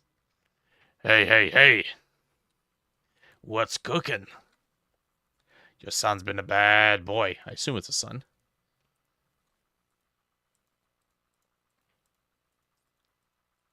Hey, Potato Tomato's parents. You know, if you go in the top right corner of the browser, you can go into this thing called History. And then you can search for stuff. I wonder what he has in his history. Dude's like, no, Mom, please, no. It's like, clear history, clear history, clear history. Smashes the computer, tosses it out the window. Okay. We got zone, a label. Okay, so that should work. I think that should work. We could plug it in here, sign label, and then we could do stuff like repair, repair depot. Nice. We need a better thing. Better font.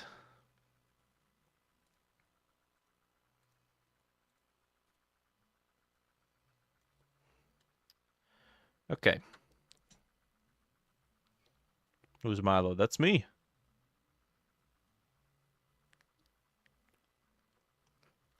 Okay, that's cool. Let me get a pattern. I guess we'll do pattern dark for this. Dimitar! Welcome back. Okay, so we got ourselves a sign. What sort of font should we use here? Let's see.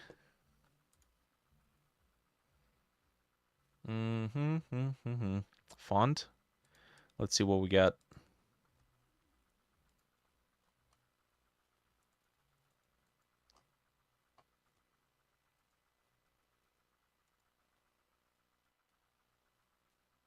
Okay, nope, definitely not.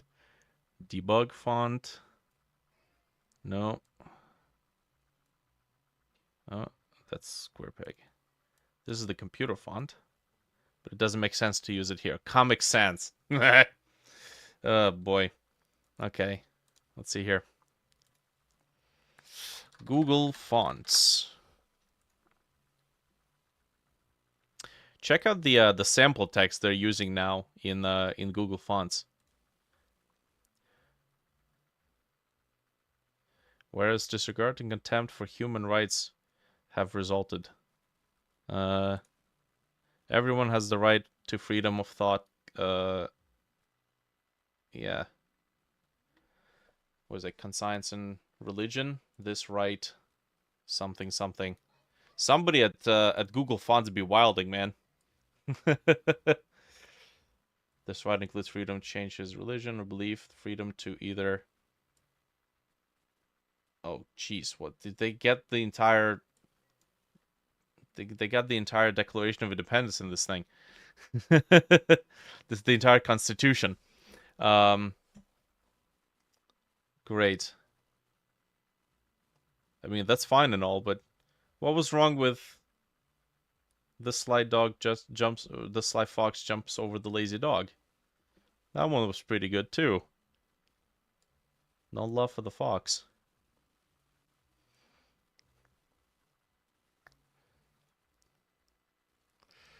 The workbench does look good. 7-segment display font.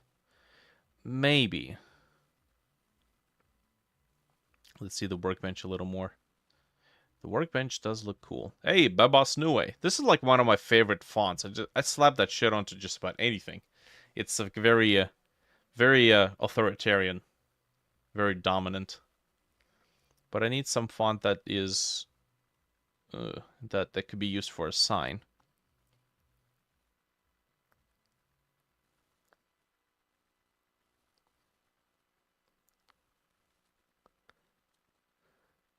In Hungarian, the sample text is Arviz Duro tu Corfu Furo Gep. Why is my bed floating? Get back down here. Hey, no, no. Close that window.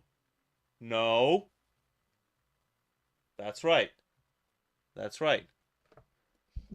Can we refrain from posting spells in the chat, please? Okay.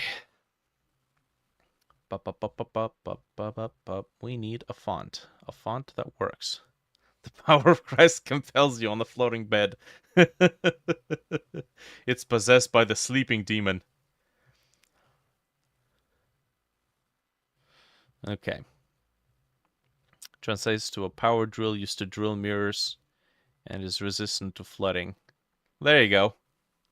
You know, use the sample text reflects the state of the people.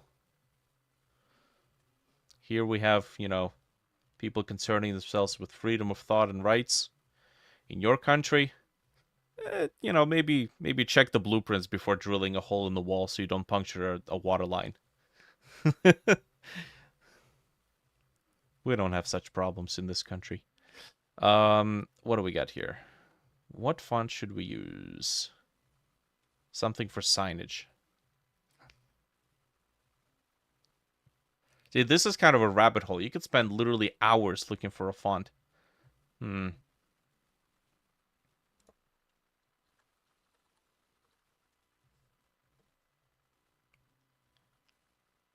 that could work.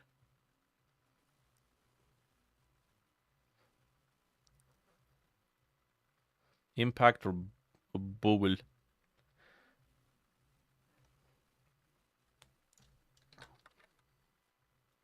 No. Impact. Imact. Motherfucker. Can I just, like, please not be illiterate? Maybe impact is a part of a different font set. Or maybe I'm just not searching for it correctly.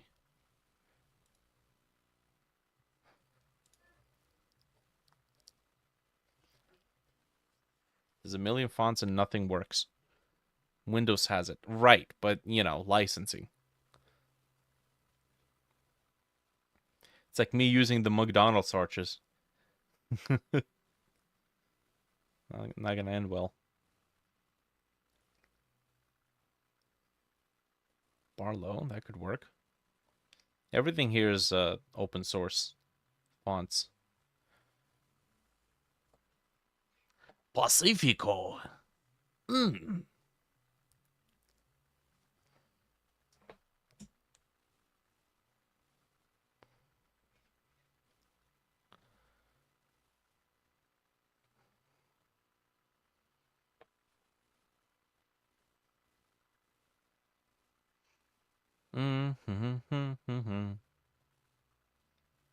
Repair depot. This could work. That's something we can use in Atomicon. The sans serif font? Yeah, the Comic Sans. I'm looking for something that just looks good on a sign. Right? Something like this. And it's not a digital sign. It's an analog sign.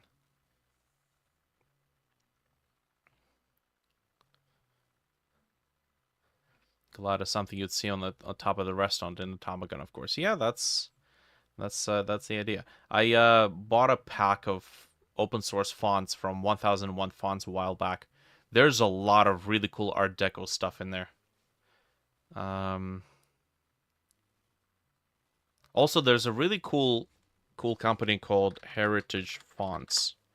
They have some really nice designer fonts, like vector font sets, that you can use. But yeah, look at that. Like, you can find a lot of stuff like this being used on brandage, um, business signage, you know? They have one really cool bundle that goes on sale once in a while.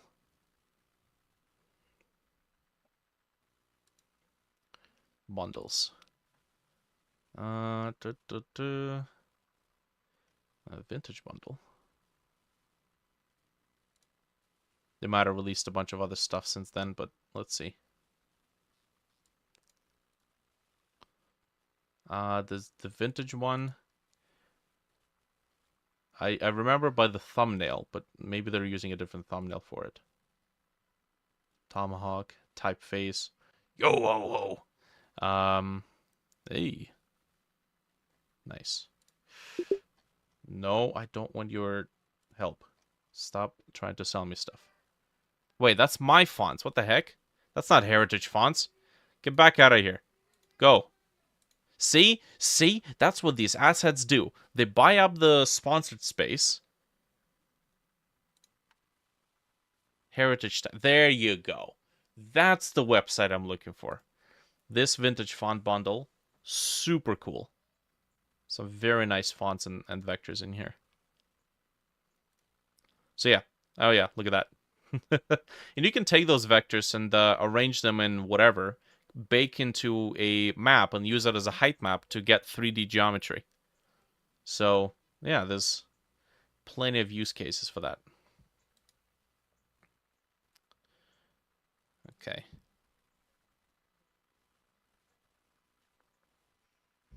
Mm-hmm.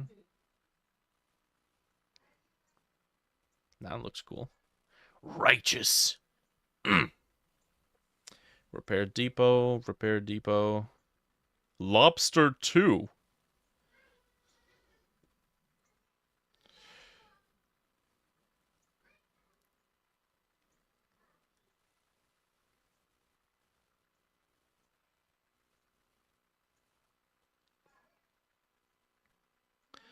If you project a decal into a parallax map texture, will the decal inherit parallax mapping? I don't think so. Parallax, like a decal, has its own space.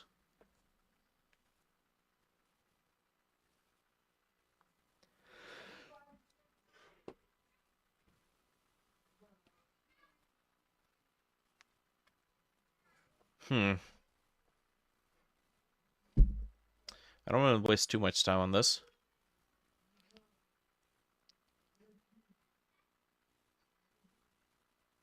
Okay, you know what? That's fine.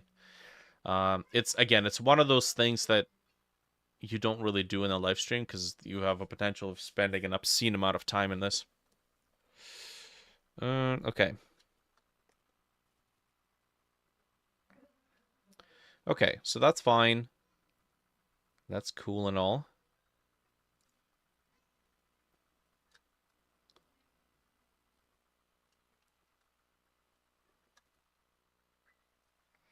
What else? What else we got?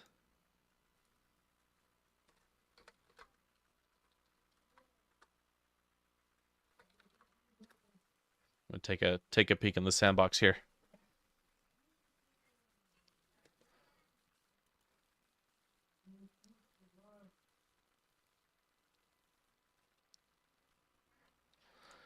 Okay, we got cross beams, rebar. Okay, these are all the decoratives we're going to be populating the swamp with. So it's not just barren, empty land. Chair. Crowbar. Oh yeah, the full crowbar. Oh, we got some stuff here.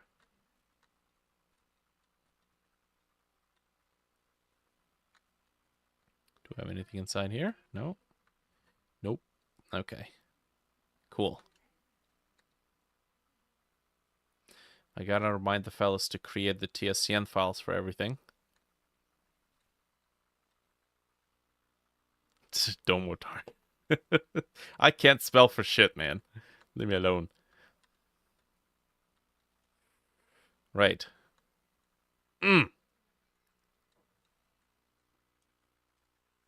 Engineer dorm. Yes. Engineer dorm. So this, yeah, this turned out like a pretty nice location. I'm gonna have to make sure we get rid of this flag though. And the player.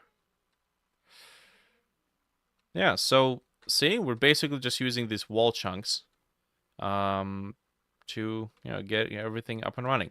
Antoine, did you mention that you had some floors for me? Are the floors available?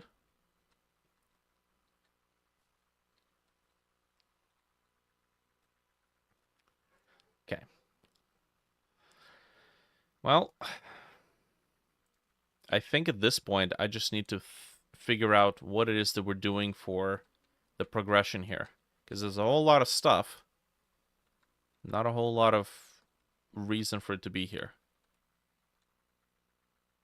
All the props in the scenes have TSCNs. Got it. Okay. So that's good. And yeah, for the lamp, you ended up reconstructing the lamp out of the individual meshes again. But yeah, as I mentioned, there's a TSCN file, and if you need to adjust it or move or adjust the location of it, you can just use the editable children to adjust the angles and whatnot. Cool. All right. So you know what? Maybe 2.5 hours is enough for a single sitting for a stream. We will continue after a break, and I'll get some stuff done in the meantime. Cool. 90% of the models in my scenes have TSCN. Yeah, that's good. When's the next stream? I don't know when I am. Man, pre-planning the streams sounds an awful lot like commitment. I got commitment issues. Hmm.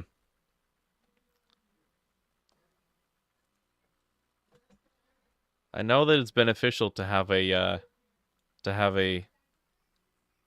preset schedule, but it's really just like whenever I have free time and inspiration and energy is there.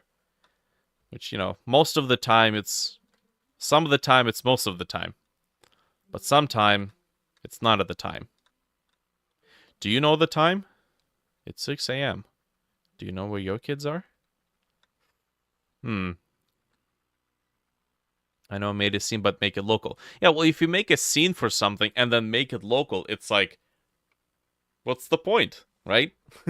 Use editable children for next time, because that keeps everything nice and local. It's still the scene, so it inherits changes like texturing, right? But you can still like adjust them independently if you need to. He's on Chaos stream schedule. That's right. I could stream now. I could stream in an hour. You going for dinner? Sure, I'll stream right now.